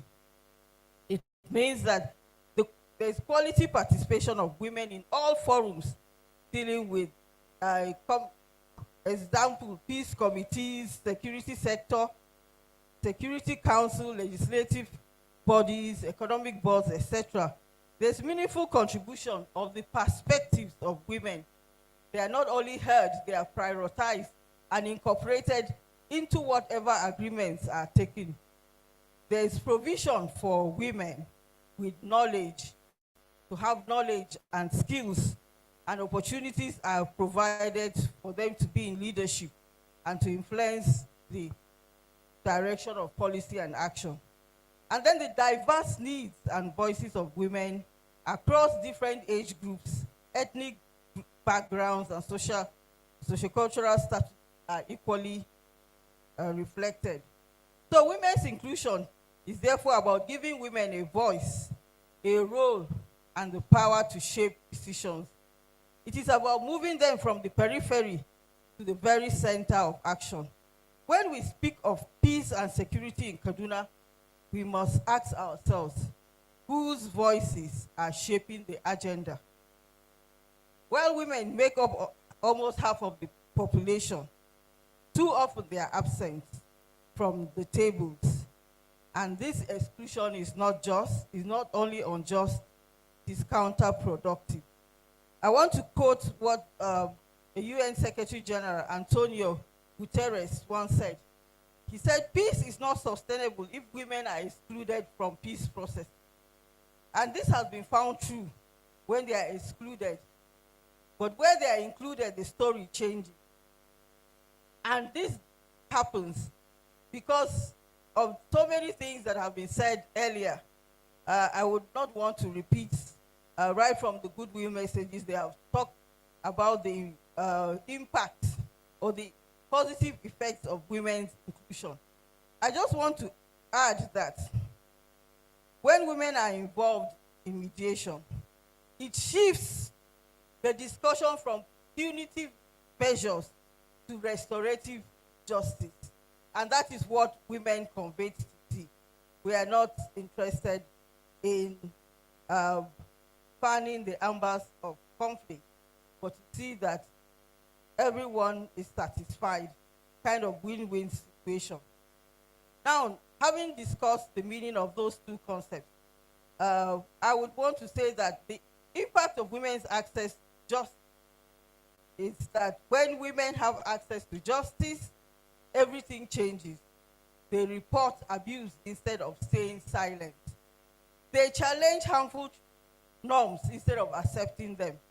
Maya Angelou once said, every time a woman stands up for herself without knowing it, possibly without claiming it, she stands for all women. And that's why women should speak up against harmful practices that hold them back. Women with access to justice become advocates of peace instead of victims. So what are the challenges? Already, we have heard a lot of them: sociocultural barriers, weak access to formal justice. Even with the BAB law, Penal Code, ACJL, that is Adjudication of Criminal Justice Law, survivors of sexual and gender-based violence face immense hurdles like stigma, police insensitivity, threats, community conspiracy to silence them, long-drawn litigation, and the high cost of legal services. When justice is delayed or denied, it breeds impunity and undermines the entire peace architecture. And then the digital divide and economic vulnerability amongst grassroots women limits their access to resources, opportunities, and the ability to organize and participate in modern security. I now come to the global WPS, Women, Peace and Security mandate.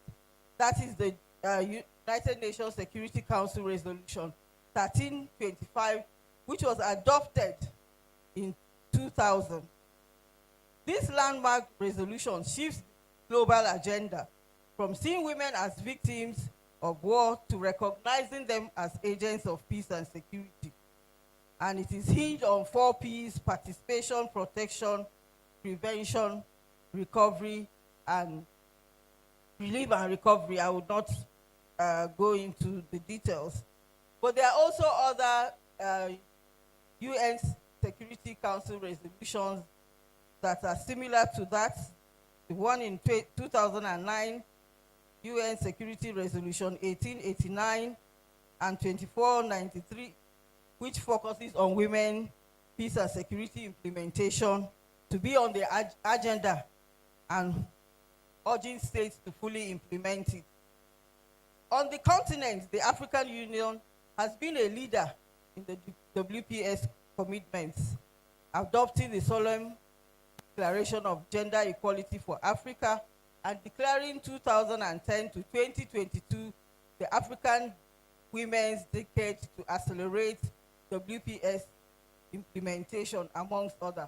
Coming to Nigeria, we've already heard that Nigeria has domesticated the WPS resolution 1325. We now are moving to the 3rd NAP, which has been finalized, awaiting launch. The issue is that the NAP commits us to increase women's seats at the negotiation table and to strengthen institutions to address SGB. At the state and local level, Kaduna State must be commended because we are on the 2nd NAP, which was adopted a year ago, last November.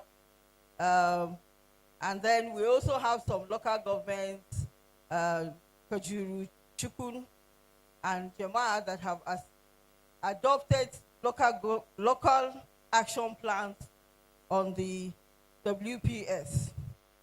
We have also seen that there are lots of women mediators that have been trained by various organizations that are working tirelessly in resolving conflicts, building trust, and healing wounds. Then we have laws that have been passed, like the VAB law. This has provided a critical protection and justice commitment to criminalize violence, whether in the private or public space. We also have many groups are monitoring and providing critical information for early warnings, early response system. And then women are part of mediation, informal mediation, in a lot of the places where formal justice is low, and most of them are either women-led, interfaith, or inter-ethnic platforms. Yet, laws alone are not enough. We must ensure that these laws are implemented, accountability and accessibility is shared, and helps to ensure that women, especially those in the rural areas, are able to enjoy them. Now, what are the global trends of women's participation? We see, according to a report in 2025 by the UN, around the world, women as negotiation is at 7%. They are largely shut out from formal negotiation. Teams, especially the team going out of the state, out of the country, they are not there. Nearly 9 of 10 negotiation tracks includes no women, so they are not taken seriously. Women as mediators is about, as negotiators, they are 7%. As mediators, they've improved to 14% as of this year. And then women as signatories to peace agreements has improved from 4% in pre-2000 to 7% present. Gender provisions in peace agreements has also increased from 12% before 2000 to 31%. And these agreements are more likely to include clauses on women's rights, GBV, or political participation. In Africa generally, this state of things has been described by the UN as underwhelming. I don't know if you have heard that word, underwhelming, not overwhelming. Well, women still largely excluded from formal peace building. In Nigeria, despite the NAP, compliance is weak in practice, hindered by poor funding, reliance on external donors, poor monitoring and evaluation, limited awareness among local actors and communities, persistent security challenges, localization challenges, and limited political will. Women remain underrepresented across Nigeria's security sector. That is the police, the army, the navy, the air force, even civil defense, if I can add CADBs and others. Like the Nigeria police has between 12 to 9% women in their force, although their numbers are increasing slowly. The Nigerian army, women's participation is limited, although they have created a women's corps and expanded opportunities for women. They are now being allowed into the combat support roles, but they are still between 4 and 5%. The Navy has less than 10% women, mostly in the technical and administrative departments. The composition of women in the Air Force is about 5%. The respective security sectors, however, have adopted gender-responsive policy, like creating gender units, women command guidelines, and are trying to see how they can improve women's being taken into their core. What are the opportunities to promote women's inclusion?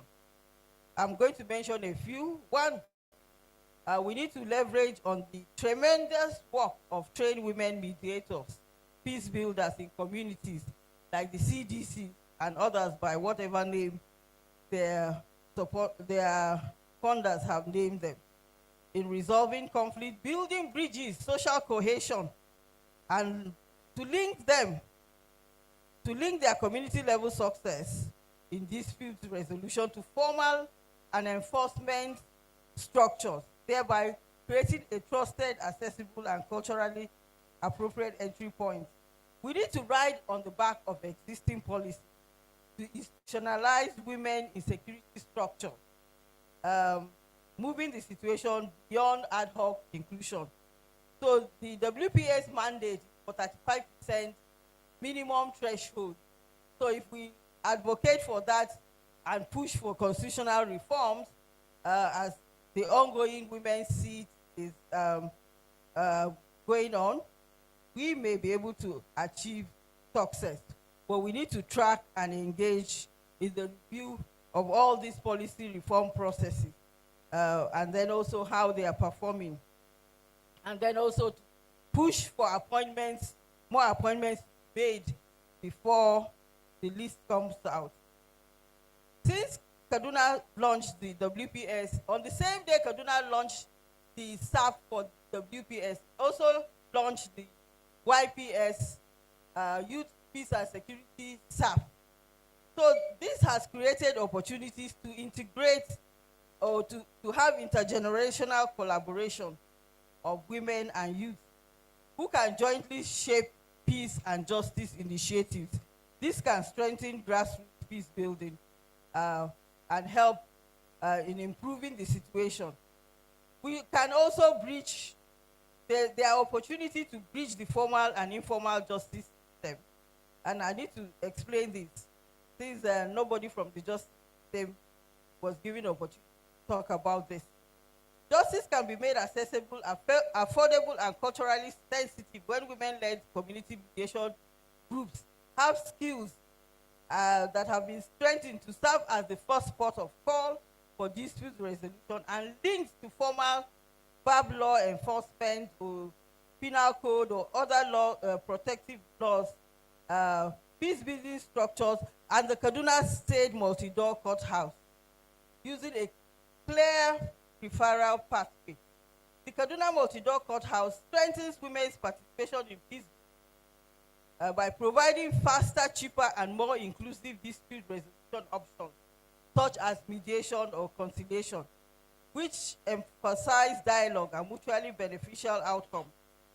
By ensuring the settlements are legally enforceable and hosting initiatives like the settlement week to resolve conflicts. I don't have the number that were resolved during the last settlement week, but there were quite a lot. The mediators were kept on their toes. So this would expand women's access to justice while fostering community harmony and reducing barriers that often discourage survival of conflict and LGBT stress. Then in Kaduna State, we have what they call the Kaduna State Economic Empowerment Initiative, and they also launched gender-responsive public procurement policies, amongst others. These are intentionally channeled to provide resources or to help facilitate women's access to resources. And we know that one of the drivers of conflict, someone said poverty. I say poverty is in trouble because everything say poverty. And then Satan, they are the two, the two culprits for everything that happens. So where there are scarce resources, we know that it fuels conflict. And so where women have access to economic empowerment initiatives to help to reduce the liability, the likelihood of conflict either in the home or in the community where we are grappling with land grabbing, scarce water points, farming, source, and others. Then also I said we should there are opportunities to leverage on the existing laws. Let's use them. When we use them, we notice the gaps, and we have already noticed a lot of gaps with the VAB law, which is not being used. People are being convicted under the penal code. So what do we do with the VAB law? Is it to go and check, because the VAB law is said, the penal code is said to have more stiffer penalty, and that is what the prosecutors are using. So what do we do? Do we throw away the VAB law, or we match them, and what do we do? The ACJL also has been in existence since 2017. How has it been used? What can be improved on these existing laws?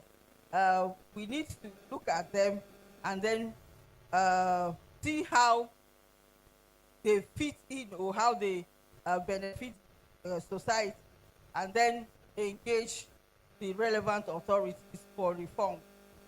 Now, going forward, what do? We have seen the evidence. Peace is not merely the absence of war that we hear, it is the presence of justice. Now, how do we, as a town hall, what do we come out with to add to women's voices? I said we should engage to institutionalize participation or inclusion of women using the 35% minimum threshold. We should engage in legislative reforms. Like I said, we should also monitor or track the implementation of gender-responsive budgeting. Because one of the reasons why the SAP, the NAP, is not being implemented is poor funding, over-reliance on donor funding. What do we do? And I think Amina mentioned a goodwill message, talked about engaging the private sector. Let's see those who we can engage, both at the state and local government level. Accelerate GBV case prosecution so that justice is served in a fast manner. But also, in addition, we should embark on awareness creation on the availability of other pro bono service providers. That is why the existence of a referral system pathway is very, very important, and it's widely circulated so that people know. There are other people that you can get pro bono service from: Department of Citizens Rights, Ministry of Justice, the Human Rights Commission, the Legal Aid Council, PIDA, NGOs, the NBA. The NBA has reactivated its Human Rights Committee, and within a very short time, I see them, branches are doing a lot of handling cases, not just for lawyers, they are handling cases between citizens. And then there should be a desk at the local government as a first point of contact for survivors, apart from the social welfare officers. We should formalize the multi-door justice linkage to improve access to justice. And then the security sector should have a gender training for improved peace and inclusion. In conclusion, Kaduna State laws and action plans remind us that peace and justice are strongest when women lead. By opening space for women in security, mediation, and the courts, we transform survivors into agents of change and communities into partners of peace. Let us commit to turning these opportunities into lasting inclusion so that Kaduna becomes a beacon of peace, justice, and enduring harmony. Thank you very much. Thank you so much. That was excellent. Ma, I want a copy of that handout. Can we join us together one more time? It's time for tea break now and some networking. You can stretch your legs, but remember to remain seated as we serve you breakfast. And we're going to be introducing the entertainment now, some dance drama presentation on peace building, the cultural dance troupe. Please, can we join us together? We'll be killing two birds with one stone. So food will be served and entertainment will be going on. So the troop, if they're ready, they can come on board so that we move to the next item on the agenda. While we have breakfast, I would advise that all the panelists should get ready for the panel discussion. I think some of them are not around and some are going to be represented. I would mention the name of the panelists. Please get ready. On the panel, we'll be having Martins Leo, who is one of the panelists. Saadatu Hamma, Deputy Director, Multidor Court Kaduna, is one of the panelists. Laku M. Shaleng, I think, representing Dr. Rabiatu. MS Rosemary Chinwendu is going to be on the panel too, representing, representing Gloria.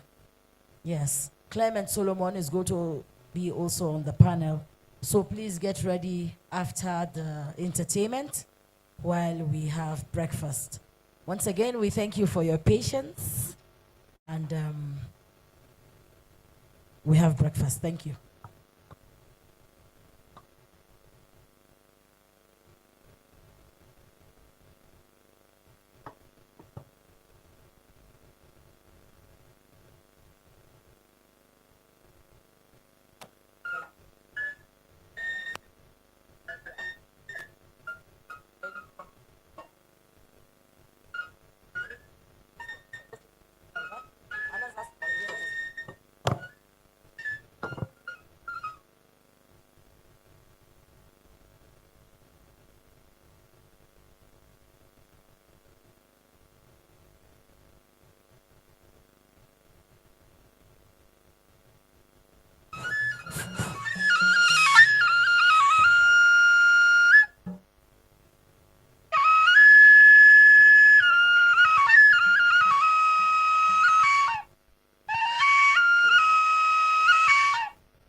Beautiful.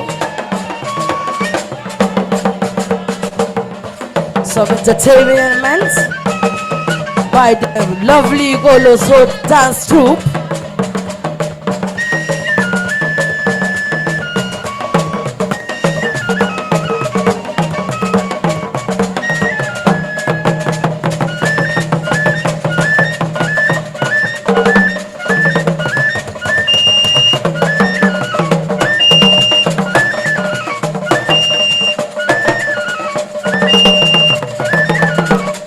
This is lovely, ladies and gentlemen. Kasheku. Angasheda.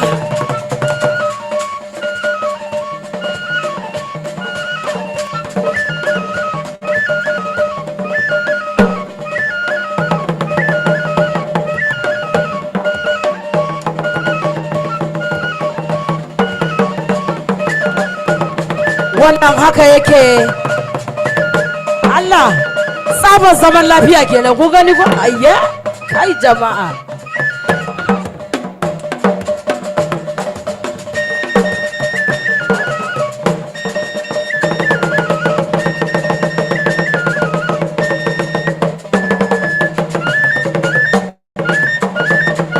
Ya ce ba za a yi haka ba.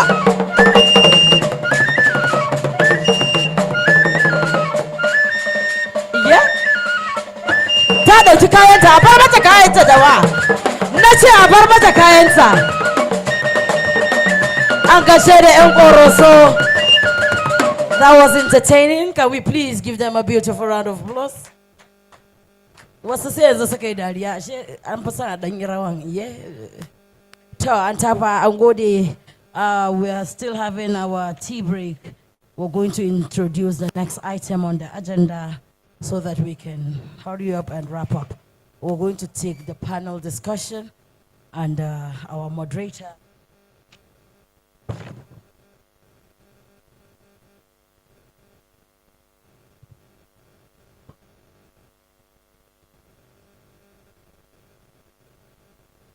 And our moderator for the panel will be Dr. Bilkis Yusuf, Head of Programs, SASTOF. Can we give her a beautiful round of applause as she makes her way to the podium?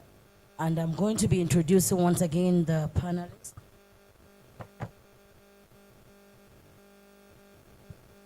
Can we have Martins Leo on the panel? Please join hands together for Martins Leo.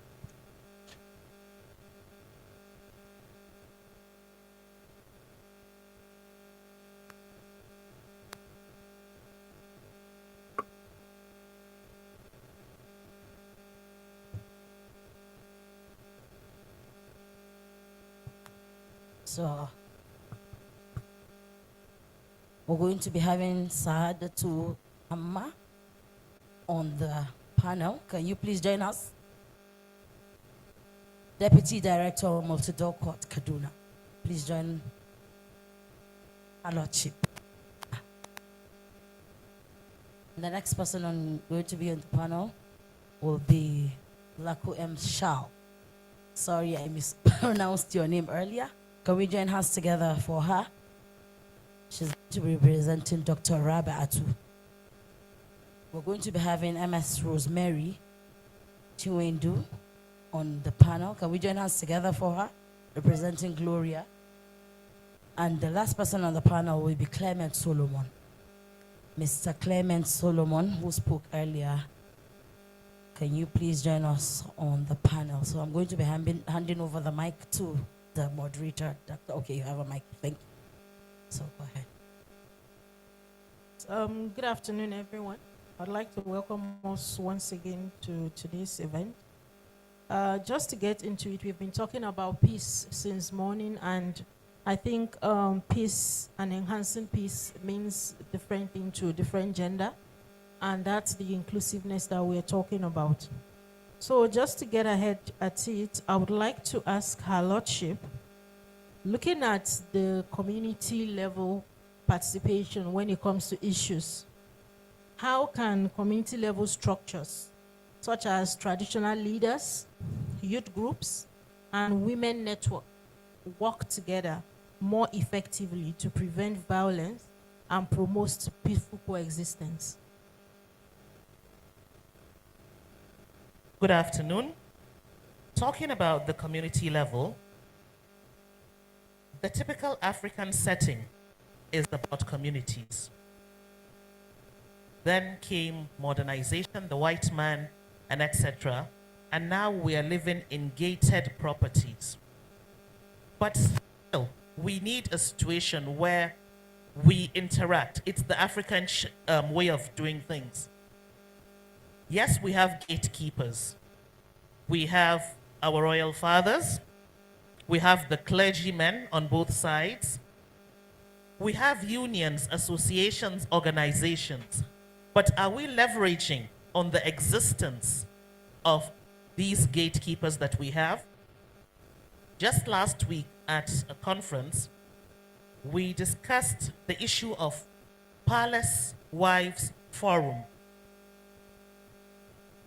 Palace Wives Forum. Because before you can see Yella Bay, you have seen Yella Iya. And then, who comes to bring the news and the gist of the environment? It is the wife. She is the one that will tell Yalla Bay, I gidan wani anyi kaza. This has happened, this has happened. So these palace wives, as we've coined them, are a great gatekeeper that will assist the work and raise this issue of women, peace, and security, and they can coordinate even faster and better the network in the community. Let me give you an example. Where I live in New Millennium City, I created a WhatsApp group for the different neighborhoods. The aim of that WhatsApp group is what? Security, number one. When there's an attack in Kadaure, those of us in Damhono will know, and there will be an alert. And we tell the husbands, and the husbands tell our chief gatekeepers. So women, peace, and security needs the input and the help of the wives of the clergymen, the wives of the traditional rulers, the wives of the principals, and other key actors in our different communities. Thank you. Thank you, Ma. So, when it comes to issues of access to justice for vulnerable groups, which you all know women and children are leading when it comes to this category, Ma'am, what practical steps can improve access to justice for these groups, especially in the rural and conflict-prone communities? Permit me to follow existing protocols. For emphasis, I am Lahu Chal Baso.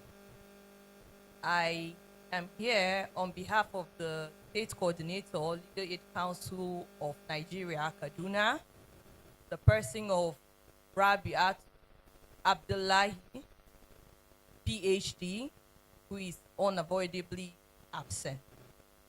So, to respond to the question, please, can you repeat? Sure. What practical steps can be taken to ensure improved access to justice for the vulnerable groups, especially in communities that are conflict-prone? Okay, as we all know, the Legal Aid Council of Nigeria, the LACON, we have a wide landscape, and some of which include basically pro bono services, which is open for the vulnerable people of the society and people who are not able to represent themselves, who do not have the capacity, even though the legal aid is also able to take up cases for people of means. That's people who are able to afford it, but chose to come to legal aid. But in their own case, it is contributory legal aid they do. They just bring a part of it. However, not to deviate, first and foremost, we work with various CSOs and NGOs. some like the Prower, the Rapper, the P1, and then the PDSS. The PDSS, particularly the Police Duty Solicitor Scheme, we work hand in hand with them, which in various police stations, we have our desk there with officers that's lawyers there who firsthand, when you come, they are able to assess the problem that you have come with, to know the level of that problem. It is what they are able to attend to there and then it dies. Or they refer it to us, and we in turn could talk to the community where that problem is coming from, because sometimes they jump from their community, even though they have designated people or places they can go, they come directly to the police station. So once they get to the police station or to our office directly, what we do now, in turn, we go back or we refer back to NGOs like P1, who work hand in hand with the PDSS to see how from the grassroots, from that point, at that point, they are able to tackle it and to give respite to those people who have come for us. Thank you very much, ma'am. Sir Clement, given that you are a community person, a member of CDC, I know that trust has always been a problem between the security and the members of the community. So in what ways can trust be strengthened between security agencies and local communities to enhance information sharing and early warning systems? Good afternoon, all. Actually, seriously, trust has been a very serious issue in terms of security and the community members. Now, we find out that in communities, there was a time in the communities where the communities members did not believe in the security architectures. They believe that if there's any information shared to the security, maybe the person who actually leaked that information is not safe. So they are at the point, a lot of things were going wrong. And also the security also we are not actually sure of the information that is coming from the community. But at a point now, I want to say it clearly that from my own community, the intervention of the global rights activity, where a lot of us, our capacity has been built on the issues of peace and security. We have a very good synergy with the security architecture in my community now, whereby we also have early warning, early response team in each of the community, whereby if there is anything that is happening in the community, they get to us as CDC members. Then we have the link directly to the DO of the NSCDC, the DSS, the DPOs in our community.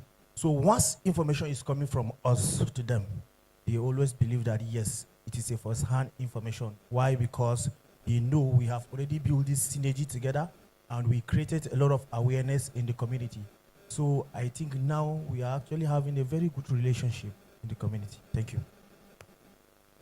Thank you very much. So, Sir Leo, looking at the security's perspective when it comes to issues of peace building, what's the role of security in enhancing peace and security and bridging the gap between security personnel and persons in local communities? Well, thank you very much. One more time, I greet us all. Security is the core issue why we're here. And anytime the word security is mentioned, so many things come to mind. The police, whom I'm representing here, is not the only thing to come to mind or to remember when security is mentioned. So many of us are included. You have the police, the DSS, the civil defense, my sister is representing there, and other locally established agencies that we all work together. Now, if you ask of what are we doing for the purpose of enhancing security, I will tell you that first and foremost, robust synergy has been on, and that has helped us achieve a lot. Because the police, like we did, that you heard from the goodwill message of the Commissioner of Police, can never do it alone. Any nation where its police claim that it alone can do everything, already a failure. Here in Nigeria, the Nigerian police force has always had an open door policy. You will hear the Commissioner of Police every time you go to him, either by way of courtesy call, telling you, begging you, please take my line. If there be any problem you have with the DPO within your locality, I beg you, put a call across to me. And he answers such calls. This is one of the measures we are implementing. Again, we discover that some of the problem affecting or militating against effective success or achievement of this is the growing mistrust between the local community and the security agencies. We're not just talking about the police. It could be the DSS, the civil defense, and other ones. Sometimes a local information can be received by a local member of the community. Now, the will to leak out that information is being doubted, seriously doubted, and that has always been a problem. Many times we have opportunities, we lecture our men. Whenever as DPO a report is made to you, the way and manner you handle that information, tells the man reporting whether he could bring a second report. And so many times you have people complaining that I gave the report, but nothing was done. That is an area we're working on, and by the grace of God, we are coming out of it. And again, another one I must mention quickly is the social media misinformation. Social media misinformation, propaganda, and all of that has always, undermined the efforts of the security. Here is a suspect you have arrested, still in your custody, or possibly in prison. But the social media and the way and manner they do it will maneuver a report informing the generality of the public that he is out, even when the man is still in the prison. You heard of the recent reaction of the Federal High Court against the perpetrated information that Omotosho, who sentenced a particular person, narrowly escaped assassination. And the federal government said, for where you see it all over, you see it trending. It can be so devised that you even see the armed robber escaping, or you even see police collecting bribe. You will also see a judge carrying Ghana must go on the social media. I think that is a very serious problem. Even as we are seated here, a mischievous person out there can just pick our pictures, and the next hour you see Ghana must go being kept at our front that they were giving money. And you see the social media. I think something has to be done if we must achieve security at the uppermost level. Thank you. I think you mentioned some crucial things, because technology is supposed to help us to enhance peace and security. However, at the hands of the wrong people, it can be used for negativity. Thank you, sir. So, to the missus, you already have Mike. Do you feel, when we talk about collaboration and partnership, do you feel the government and civil societies are doing enough?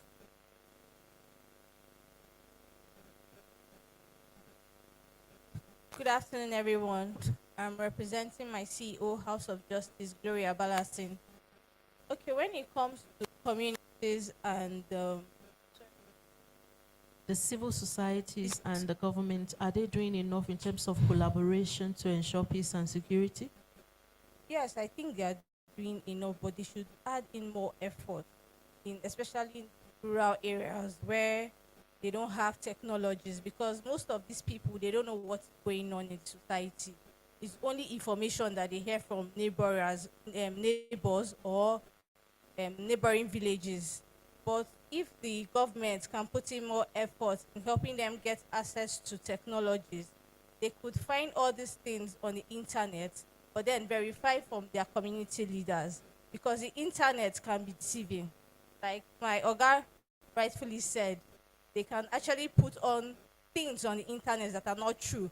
But then how do we verify the truth of all these things? It's by your community leaders, by groups that they form in the community that can enable the people to go to you, talk to you about all these things. They should be able to trust you with their words. Whatever you say should be a bond to them. So with this, I think the government should put in more effort in ensuring technology in those places. Thank you very much. So that means there is a need for hard-to-reach areas to have access to information that are factual Yes, in order please. to change the narrative. Thank you. So for this question, we are going to go around. What policy reforms, partnership, or funding models are needed to sustain long-term peace-building efforts? We know that several organizations come in, several projects comes in, but what policy reform do we all here think should be put in place to ensure peace-building efforts and inclusiveness when it comes to community-driven justice?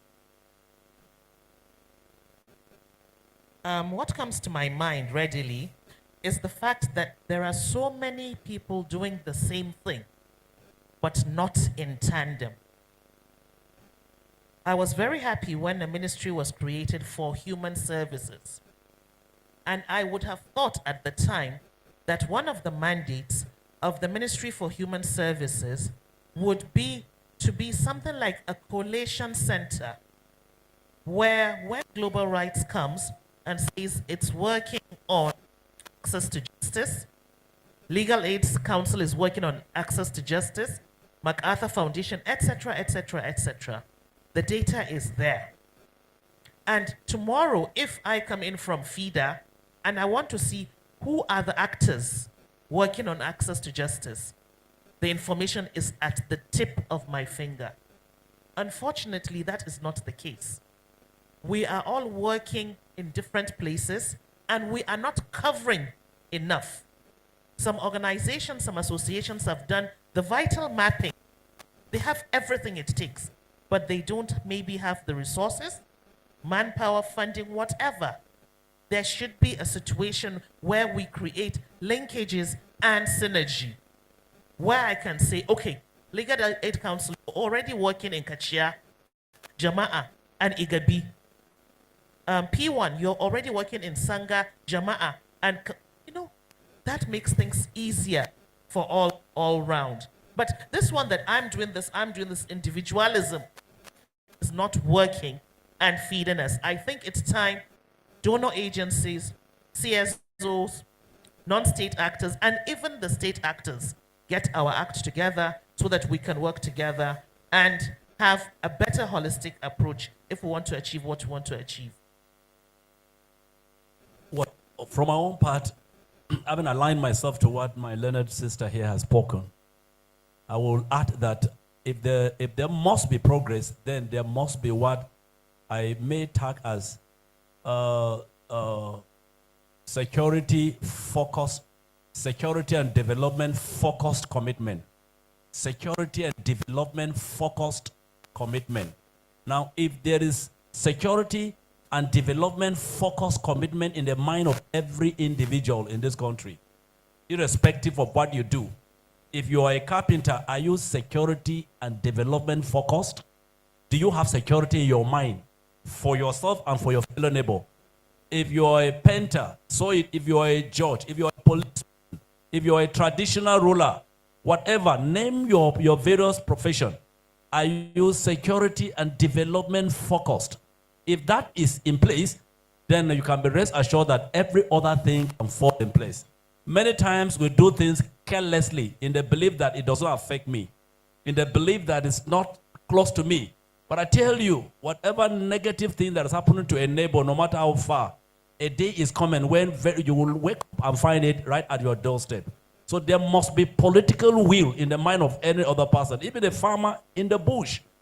That mentality of bringing up our children rather than allowing them, bringing them up in a good path, because they don't begin with the family unit. Most of the terrorists we see today came from families. And it's either they neglected the advice given them by their parents, or their parents were never committed at some point. So, but we're not here to lay blames. We're here to look forward and see. The family unit must come in. The traditional rulers must come in. Religious leaders must stop preaching sentiments to move to a security and development focused mentality. If that is in place, I can tell you there will be a huge success in all our endeavors. Thank you. Thank you very much, sir. For me, what I see as sustainable is Let's take, for instance, the Legal Aid Council. We have our offices in the 36 states in Nigeria. But it may shock you to know that we are understaffed. We are about 213 lawyers in all. Just, I think it was on Monday or so, I had 4 cases, only me. Jumping, 3 were in one court, then the 4th, though same place. But I will tell you the truth that when it got to the 4th case, honestly, I was destabilized already. I was destabilized. And I just had to, just put myself together. So that is where this PDSS comes in, where I talked about initially. However, they have a limit or an extent to which they assist. And also, we collaborate with NYSC, where we ask them for staff who are lawyers. But sometimes what we get people who are not yet called to the bar. So if they are not called to bar, there's a little they can do. Maybe give legal advices and the rest. So particularly, what we would appreciate is for partners to partner with us, to fund us. We lack funds, and they come from these partners whenever they come. So until they come, then sometimes we are able to do. Someone came last week to file a matter, and this was at the appeal stage. We went through it and told the person the truth. We said, well, you are going to be on the queue for now because of funding issues. We know the Nigerian factor, not to bring down the legal aid organization or the Nigerian government, but I will tell you that the stipend, as little as 20,000 we used to get monthly, we have not gotten that in 1 year. And here is someone coming, and that person's case requires up to 100 or about 200,000 for one person. What do? Do you send the person away? So you tactically talk to the person to come back, which of a truth we do, or other lawyers that take forms with us to partner with us. They do that and they bring in their returns on pro bono basis. They also help, but some just come, they get this form and they abandon it. They don't come back. So where we also educate, where we have maybe community-based training for leaders of communities, the emirate, then the members of the community, where we create this awareness to inform them of the need of all these things and how to avoid conflict from just perceiving it before it is full-blown. You would see that from that level, at that level, they would help. Like the Kaduna State youth, they have a group. So all those kind of groups where you really empower. We had one where the Mercy Corps had a program with us where they trained community leaders. But unfortunately, Mercy Corps has ceased. The funders have withdrawn their sponsorship. So in that kind of case, what do you do? But we were really trained on that program. So you see that if the community leaders take home what they learned and educate their community members, even at that level, we would have less a bulk of this matter and less pressure coming into the police stations, to our office and all that, because they are aware, they are conversant of their particular customary problems. So they are able to solve it at that stage without it blowing and even coming out or escalating.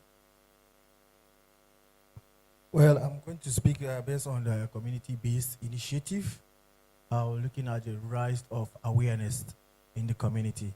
Let's the stakeholders in the community should actually have this synergy to create more awareness in the community, educate the community members so that communities members should be able to know their rights, and also the available resources they have in the community. Thank you. Okay, there's this saying, they said, there is no peace without justice. So in each communities, there should be a special committee set aside for, training of leaders, training of the people in the community. Because if you don't train them, there is no way they will know all these things. It will just be something you just say and then tomorrow they've forgotten it.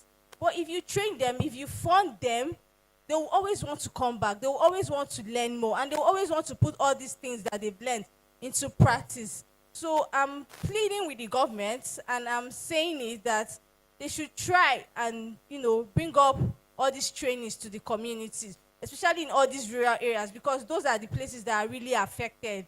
So they should try and bring up trainings there. They should try and make that place more established for them, make that place more conducive for them for learning, because without learning they can never get educated. Thank you. Thank you very much. So I think this goes to show all of us that we have existing structures that we need to enhance their ability when it comes to implementation of all these things. And the fact that partnership and collaboration is the only way at which peace can be achieved. And we all have a role to play. So I would like to say a very big thank you to everyone for being a part of this. And God bless us all. Thank you.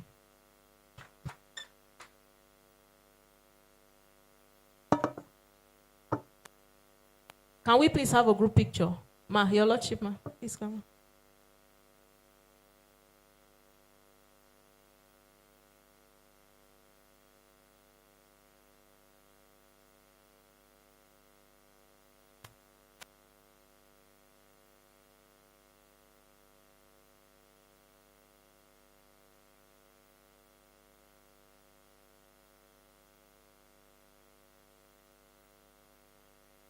Thank you very much.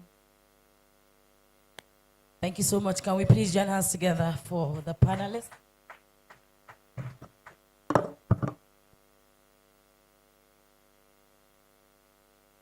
So we're going to continue, and in no time we'll be done. I guess we are certain to be exhausted.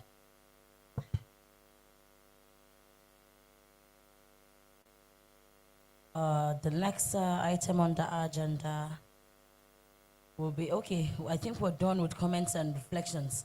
Or Dr. Bilkis? Dr. Bilkis? Okay, we're done with that. The next person I'm going to invite will be speaking on strengthening community peace through social inclusion, enhancing opportunities for PWDs, that's persons with disability. Thank you so much.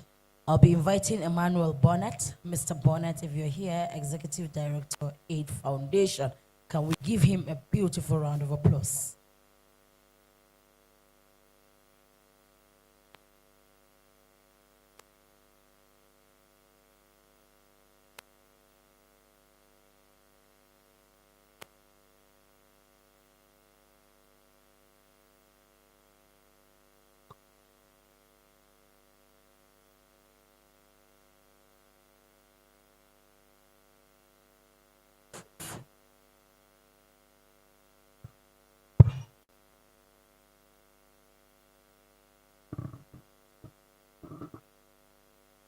So, distinguished ladies and gentlemen,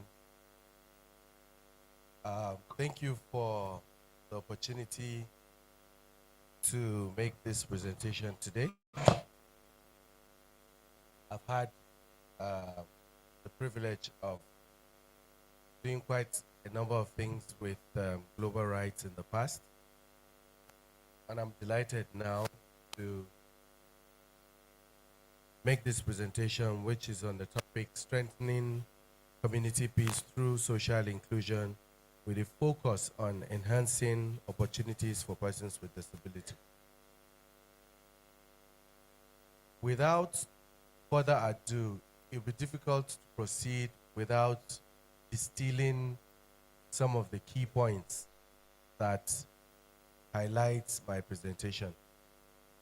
So I'll basically like to start with explaining what community peace is, at least to the basis and reference and context of my presentation. It refers to a state of tranquility, stability, and harmony within a community where individuals and groups coexist peacefully. So if that is community peace, I'm sure that if we pass the microphone around to everybody, we will probably have a few distinctive definitions that may differ from what we have here. For the context of what we are presenting, let's take this as we go further. Next. So, the next term that reflects on my presentation is social inclusion. We always hear that, and I would like us to examine it again here, which happens to be the process of improving the conditions of individuals and groups to participate fully in society by ensuring they have the necessary opportunities and resources to do so. Opportunities and resources. I'd like all of us to take note of some of the key words that are within the definition that I have profiled here. Lastly, I'd like to define what disability is. And in this definition, I would seek your permission to agree or disagree.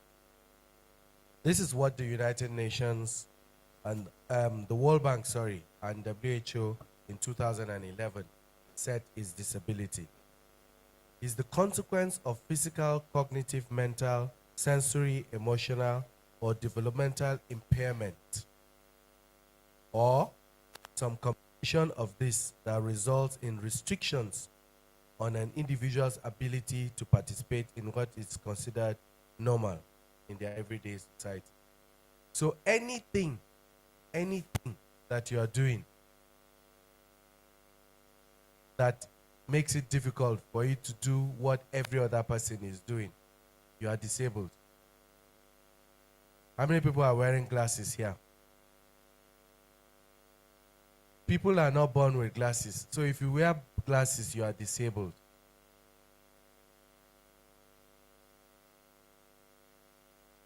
People are walking around without glasses. Why do you need glasses? It's because you can't see properly. For fashion. So the police says it's for passion. So, but at least you have an idea of what I mean. If we had the privilege of not wearing all of that, even when you wear it for fashion, if we go by that definition very well, you are also disabled. Why do you need, there's somebody that you wear, somebody's face without the glasses looks finer than with the glasses. So if you are going to wear the glasses, then you need some help.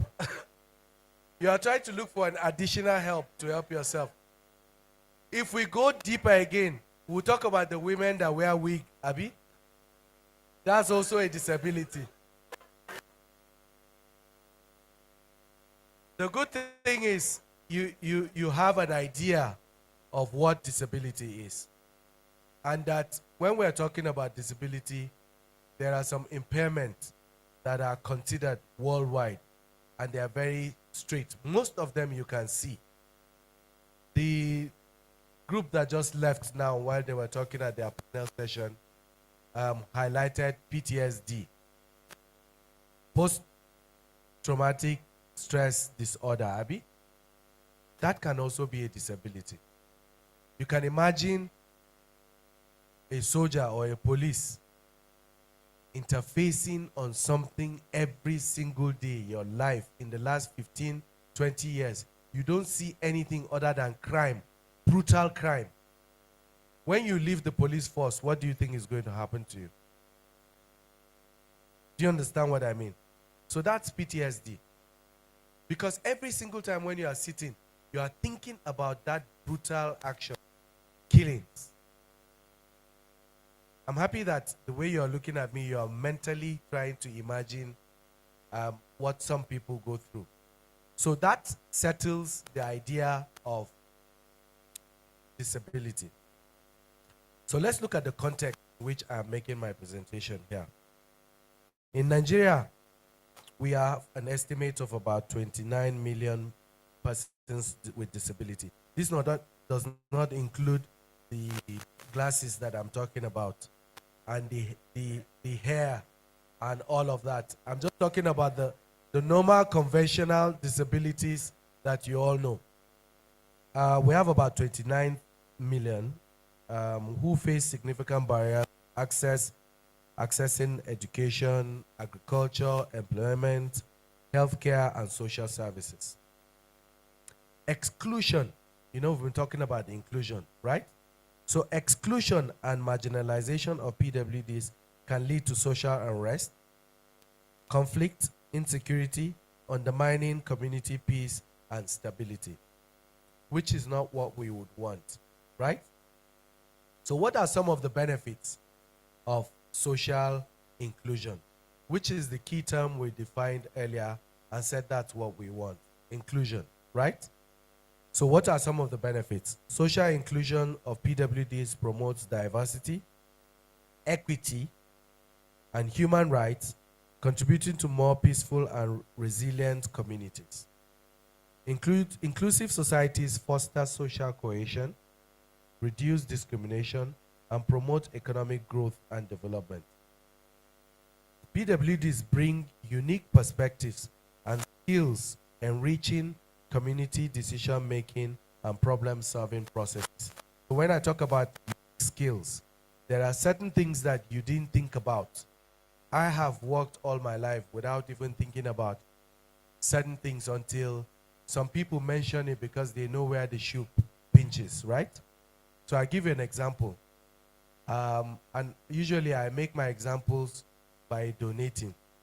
So I have 10,000 naira to somebody that is not a development worker, because you may have heard me say it one time or the other. If you can tell me how an albino will be able to read easily like you, I'll give you 10,000 naira.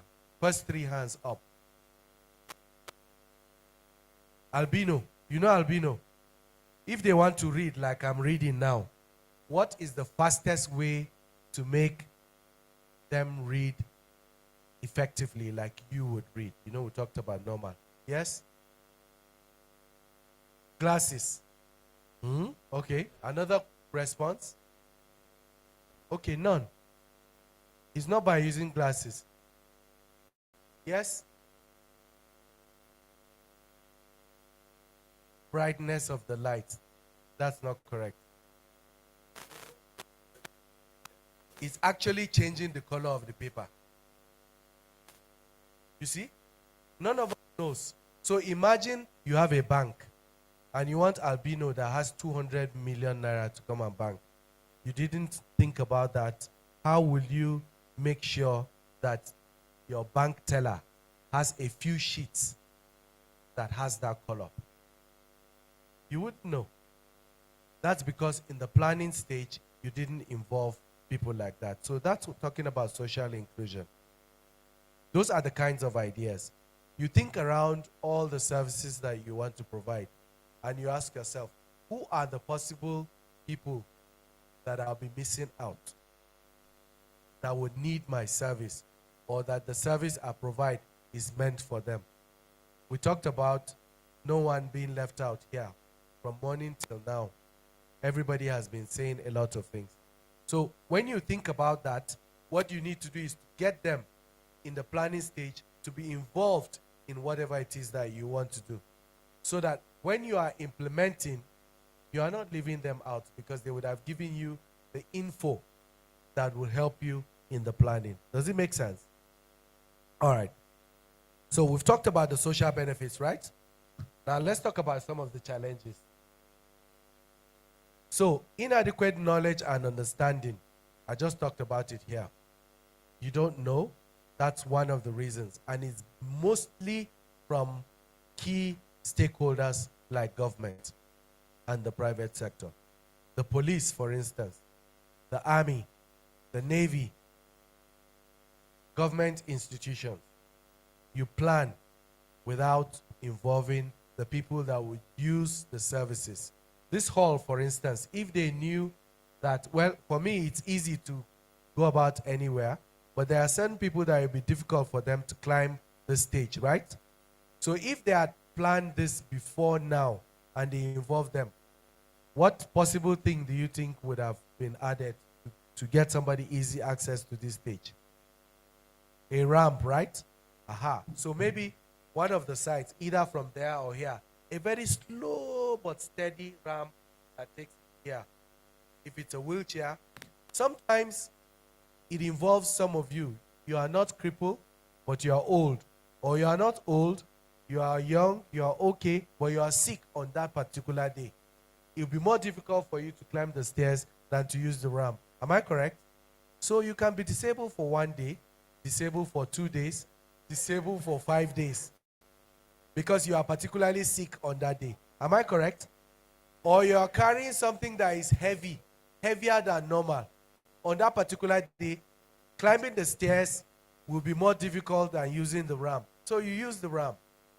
So you see, even that ramp is not necessarily meant for them, it's meant for you. Or sometimes every day you are walking around and everything is okay, but behold, today you are carrying your father who is old.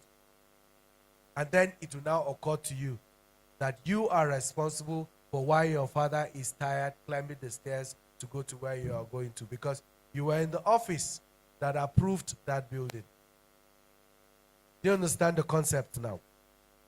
So lack of user input, I've just discussed that. And then missed opportunities. Let's go to the next. PWDs face physical, attitudinal, and institutional barriers to participation in community life, limited access to education, agriculture, employment, and healthcare, perpetuates poverty and dependency. Yeah, so when the moment you talk about all those things I just mentioned, you have reduced access. And when there is no access, there is no enough information, no enough opportunities, and no money in the pocket. So that perpetuates poverty. Opportunities exist in programs to promote inclusive education. When Rebecca was presenting, she reeled out a lot of opportunities. We have the VAP law, we have that law, we have this policy. As a matter of fact, Kaduna State has certain policies about building infrastructure. The next thing is we don't implement it. The policies are there. People just say, they should have done this. They pass, do the thing they want to do, go back, until the next day they have to come there again and say, they have still not done this. Who is they? What have you done? There has to be a particular action that should happen to each individual when you have the responsibility to say something. Your education is useless if you are not using it to make a difference in the lives of people. This is what I think. You can't say, I know. The reason you went and spent 4 years or 5 years in the university or the polytechnic to know what you know is because when you face that challenge in the community or in the society, you are supposed to use what you know to make better the situation. But if the only thing you do is to make comment, you wouldn't have been, I wish you didn't even go to school, because you are not adding any value to our society. Your value is carrying what you have learned to put it into use. We don't go to school to pass. We go to school to learn and then come and infuse and improve our communities, right? So there are lots of other challenges and opportunities. Like I said, without wasting our time, it has been reeled out by previous speakers, and all we have to do is to make sure that they work. So recommendation. Now, we need to develop and implement inclusive policies and programs that address the needs of PWDs. There are tons of them, but we need to have more. There are lots of other policies that we have. We need to provide accessible infrastructure, communication, and services, including agriculture, healthcare, and education. Like I said, there are a few of them. We can also do more. Promote awareness and advocacy campaigns to challenge discrimination and promote social inclusion. That's talking about communication. Now, for like 8 years, we didn't have the Ministry of Information. Now we do. So we have that huge expectation for them to do this. Support entrepreneurship and employment opportunities for PWDs, including women and youth. Ensure PWDs participate in decision-making processes and peace-building initiatives. Now, when we talk about peace-building initiative, sometimes I get a heavy heart. Kaduna State was the first in Nigeria to have a peace commission. Now we don't have a peace commission. So I ask myself, in what age and sense does that make for a state to sit down and close down a peace commission? In any calculation, any ramification, it does not make any sense for the state to be better off without the peace commission than to have it with the commission. Any indicators you bring, we are always better off with a commission. We have states that are coming here to come and learn, yet we have shut down, and we don't have a reason for that. I'm saying this now because this is a stakeholders meeting and it's a town hall meeting. I don't know where you find yourself tomorrow. You need to speak to those that are in authority to make sure that we turn down the gains that we had before and bring it back to where we are now. Peace is not like counting granules and say we now have 25 bags. Initially it was 14, now we have 25 bags. You can't count peace. Well, peace is a process. It's not something you can easily quantify. So you need a systematic agency that understands what people need. It's not about Boko Haram or ISWAP. It's about fairness in doing roads, fairness in distribution of Taki, fairness. No agency can do that without the commission. Because when you say justice, what is justice? Ambaka Baniba. Is it Ministry of Works that will say that, or the police? Or there has to be people that understand the indicators of peace, that sit down and study nothing other than those indicators for them to advise the people that do the distribution. So let's get back this commission, even if we don't want to call it commission, even if we call it school, I don't care what they call it. Let it be that the functions of what the commission does is what we have back, and we're getting it back again. So in conclusion, strengthening community peace through social inclusion requires the collective efforts of the stakeholders. I just told you now. And God will hold you accountable for listening to me. It's part of the education. And not doing what I told you to do. Except if you refuse that what I have said does not make sense, please throw it. But if it does make sense, you have heard and you didn't do anything about it, then God will hold you accountable. By enhancing opportunities for PWDs, we can build more inclusive, equitable, and resilient communities. Let us work together to promote peace, security, and human rights for all, including the PWD. Our call for action is to join hands to build an inclusive societies, because in the end, we are all doing it for ourselves, because you will eventually get old. Thank you very much for listening.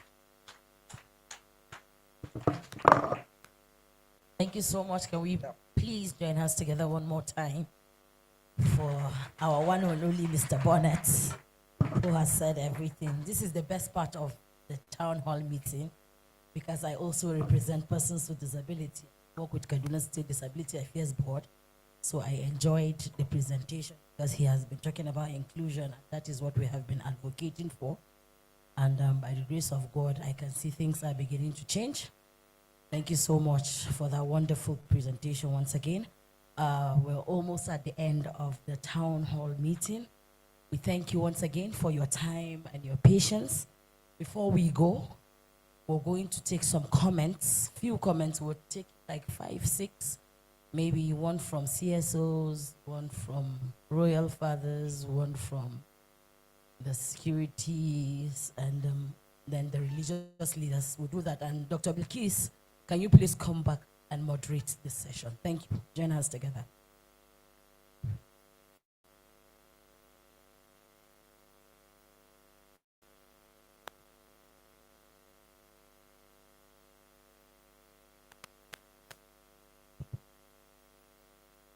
Good afternoon, everyone, once again. We've spoken a lot today about peace, issues of security, and access to justice.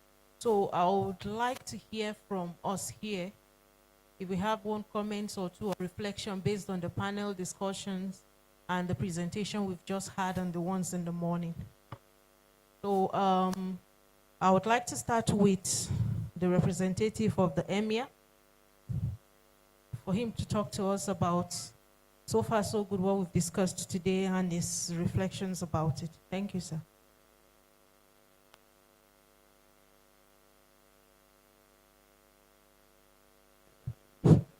Bismillahirrahmanirrahim. Wassalatu wassalamu ala ashrafil mursaleen. The organizers of this program, Global Right, participants in this program, good afternoon. So sorry for coming late because very late information from the Emirates Council. 12 that around 20 to 12 that I come and represent his side.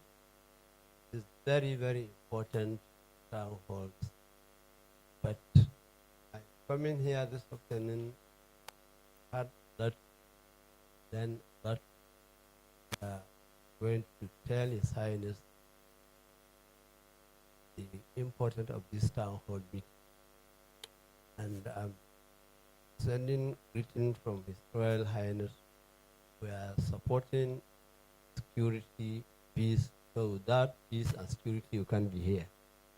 So what presenter are present here is very, very commendable effort.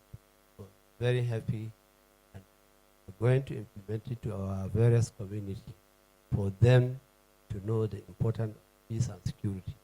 So I thank you very much for this wonderful program.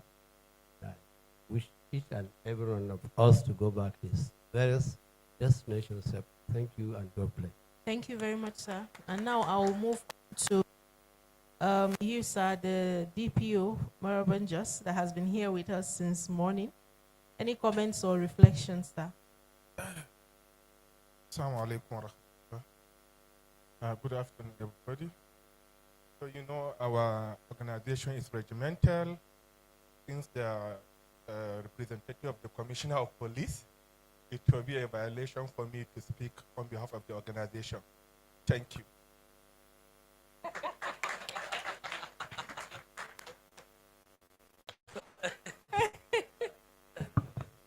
Well, thank you very much. I am only privileged to speak on behalf of the Commissioner of Police. He's actually my senior. We're both CSPs, but he's my senior.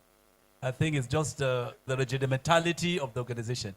Nothing much to say. I've been speaking, except to just say there is one thing coming here. It's another thing entirely, living here with impact, living here with commitment and passion to put into practicality what we learn here. The truth is that without all of us coming together, don't be deceived to think that only security agencies will guarantee your security.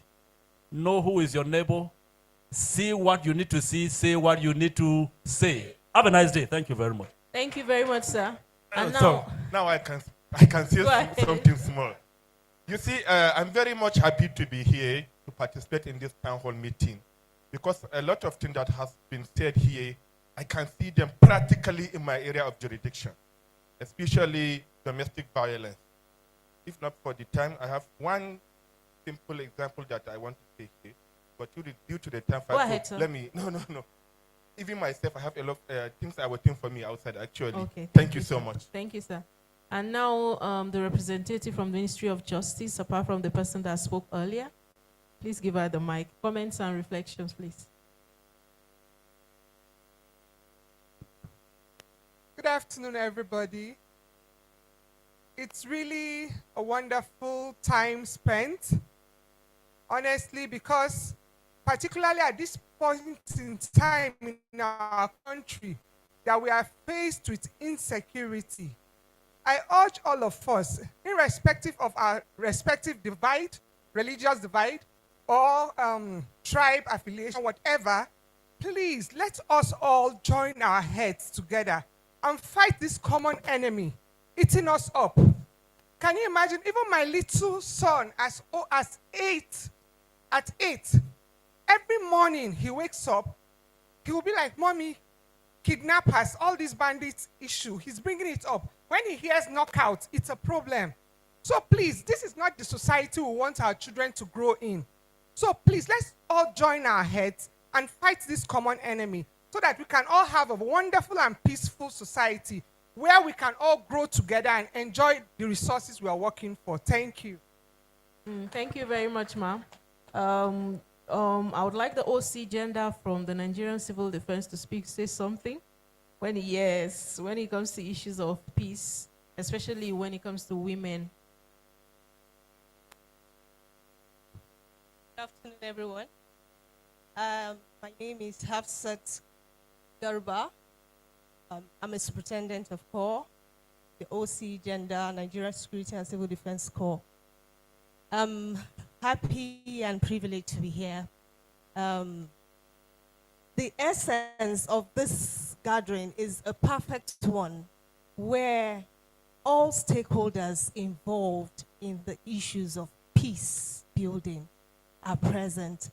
And what I will just reiterate on is the fact that strengthened collaboration between stakeholders is very, very important, that we should please come together to see an end to the conflicts we face. Thank you. Thank you very much, ma'am. And now to the Human Rights Commission, Doctor, I don't want to murder your name. So please, your comments and reflections on what we've done so far today.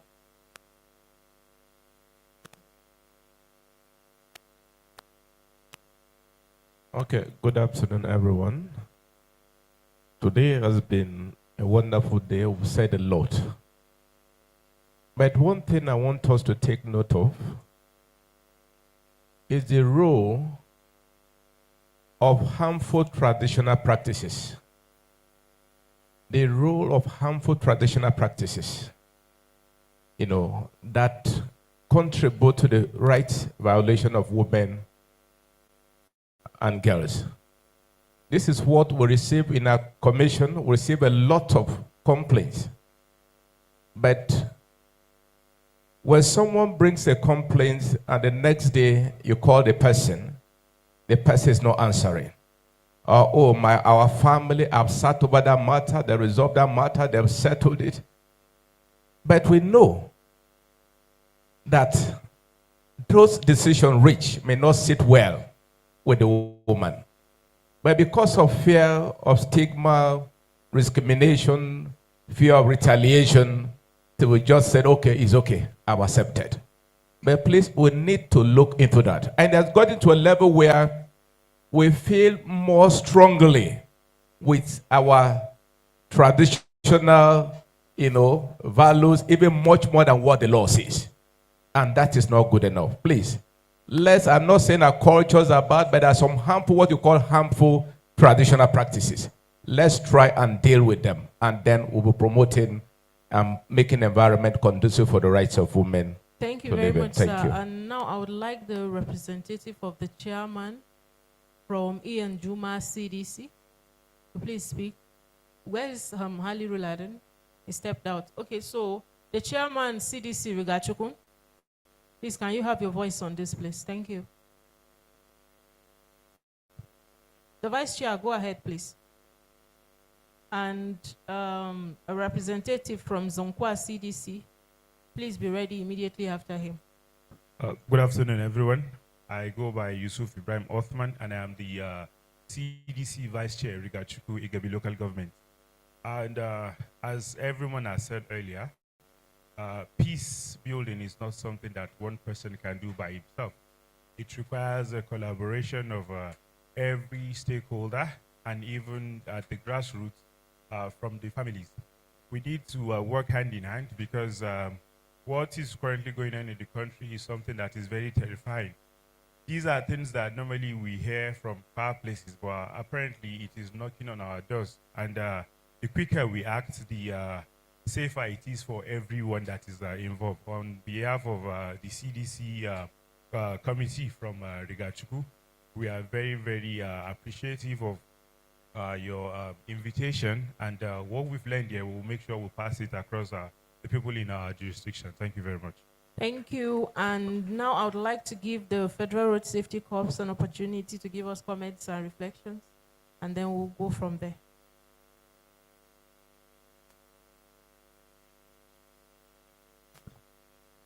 Good afternoon, everyone. Please, I stand on the existing protocol. They say security is everybody's business. My comment here is, please, let us always know, teach our children, teach everyone around us, because children are everybody's business. When we have this insecurity today, our children that left home, some were not properly taught. Some were taught they're being stubborn. If we see anyone doing wrong or doing the right, doing wrong thing, please let's always make this security our business. Let's watch our environment. Where we live, we sleep with one eye, but we always pray. Let's always know that we watch our environment, especially when you see a strange person in your community. Try to know who that person is. Me personally, I've always asked if I see Okada man, hey, why ni? Can I I always ask, actually, I don't know you. Before you know, I will go to the leader of that Okada. I say, please, I saw a strange person. In this, sometimes I go with their plate number. I say, so person, does he work here? You hear they will say, yes, he's a new person. When we are vigilant around us, when even evil come, we'll be able to know it. Please, let's know the things around us. Let's know the people we live with. Some of us don't even know who our next door neighbor is because we are hustling to go to work, our business places. We don't care. We'll find out that we're living with somebody that will harm us right by our doorstep, but we don't even know. So please, let's be watchful and know people around us. Thank you. Thank you very much, ma'am. And thank you, everyone. Have a nice afternoon. All right, thank you so much. That has been comments and reflections. Those that didn't have the opportunity to speak, put it into action and take the message home. We thank you for your time and patience once again. We're going to take the closing remarks, and I'm still going to invite Dr. Bilkis. You're supposed to come back, head of programs, SASDOF. Can we join hands together one more time?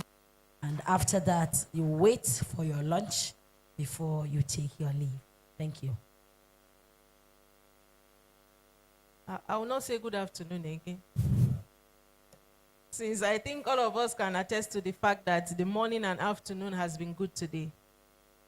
I would like to say a very big thank you to key stakeholders here present that have been invited from several ministries, departments, and agencies, from communities. Thank you for showing us commitment by showing up. And I would like to thank the community members that are here present. Thank you for sacrificing your time to be here and being here from morning till now. I would also like to say a very big thank you to Global Route for counting Kaduna State worthy to have such intervention, and promise that the impact they've seen so far, they are going to see more. I would like to thank women in the hall today, because the fact that it's a weekday, that's the hustle and bustle of children going to school in the morning, and we still made the sacrifice to be here. Thank you very much. Security agencies, you're going to keep seeing more of our faces.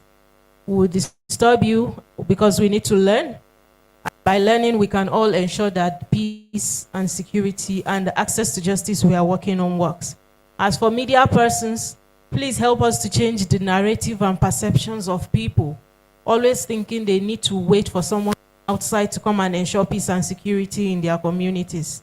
Please help us take the news around so that we can make changes in that. I say a very big thank you to everyone, and I wish us a safe trip back. Thank you very much. Thank you so much. That has been the end, and we're finally at the end of the occasion. Once again, we thank you so much for being a part of this town hall meeting. And my name is Aisha Inusa Adamu. I have been the moderator, and it has been a successful event. Thank you so much. Can you please remain seated as you take your lunch before you can take your leave? Thank you so much. Plenty area for Niger don dey exposed to strong kasala. What is spoil am be say e dey hard to help people because dem fit no even sabi wetin and who dem don lost and who dem suppose find. Most of them sef no sabi as dem go take detect warning signs wey go tell dem say kasala wan burst for area. The signs fit be when hate and danger talk dey grow. If plenty people wey una no sabi come dey show face for una area anyhow. If thief come plenty for the area where them they steal cow. Yes, sorry. Born farm. I forgot to. Can I say something, please? I forgot to say thank you. A huge thank you to the sign language instructors for doing a lovely job. It's not easy standing all the time. Can we give them a beautiful round of applause? Thank you. Never too tea when una community don't fight. Abi you dey feel say kasala wey serious fit burst. Na that time we fit talk say your community dey exposed to violent atrocities. Yeah. Wetin be atrocities sef? Atrocities dey hard to explain, but we fit talk say na very wicked and violent acts wey sometimes dey carry fight and wound join body. Kidnapping and anyhow killing join become atrocities. The good news be say una fit find help. Wetin plenty people no sabi be say kasala no dey just show boom like that. E dey carry plenty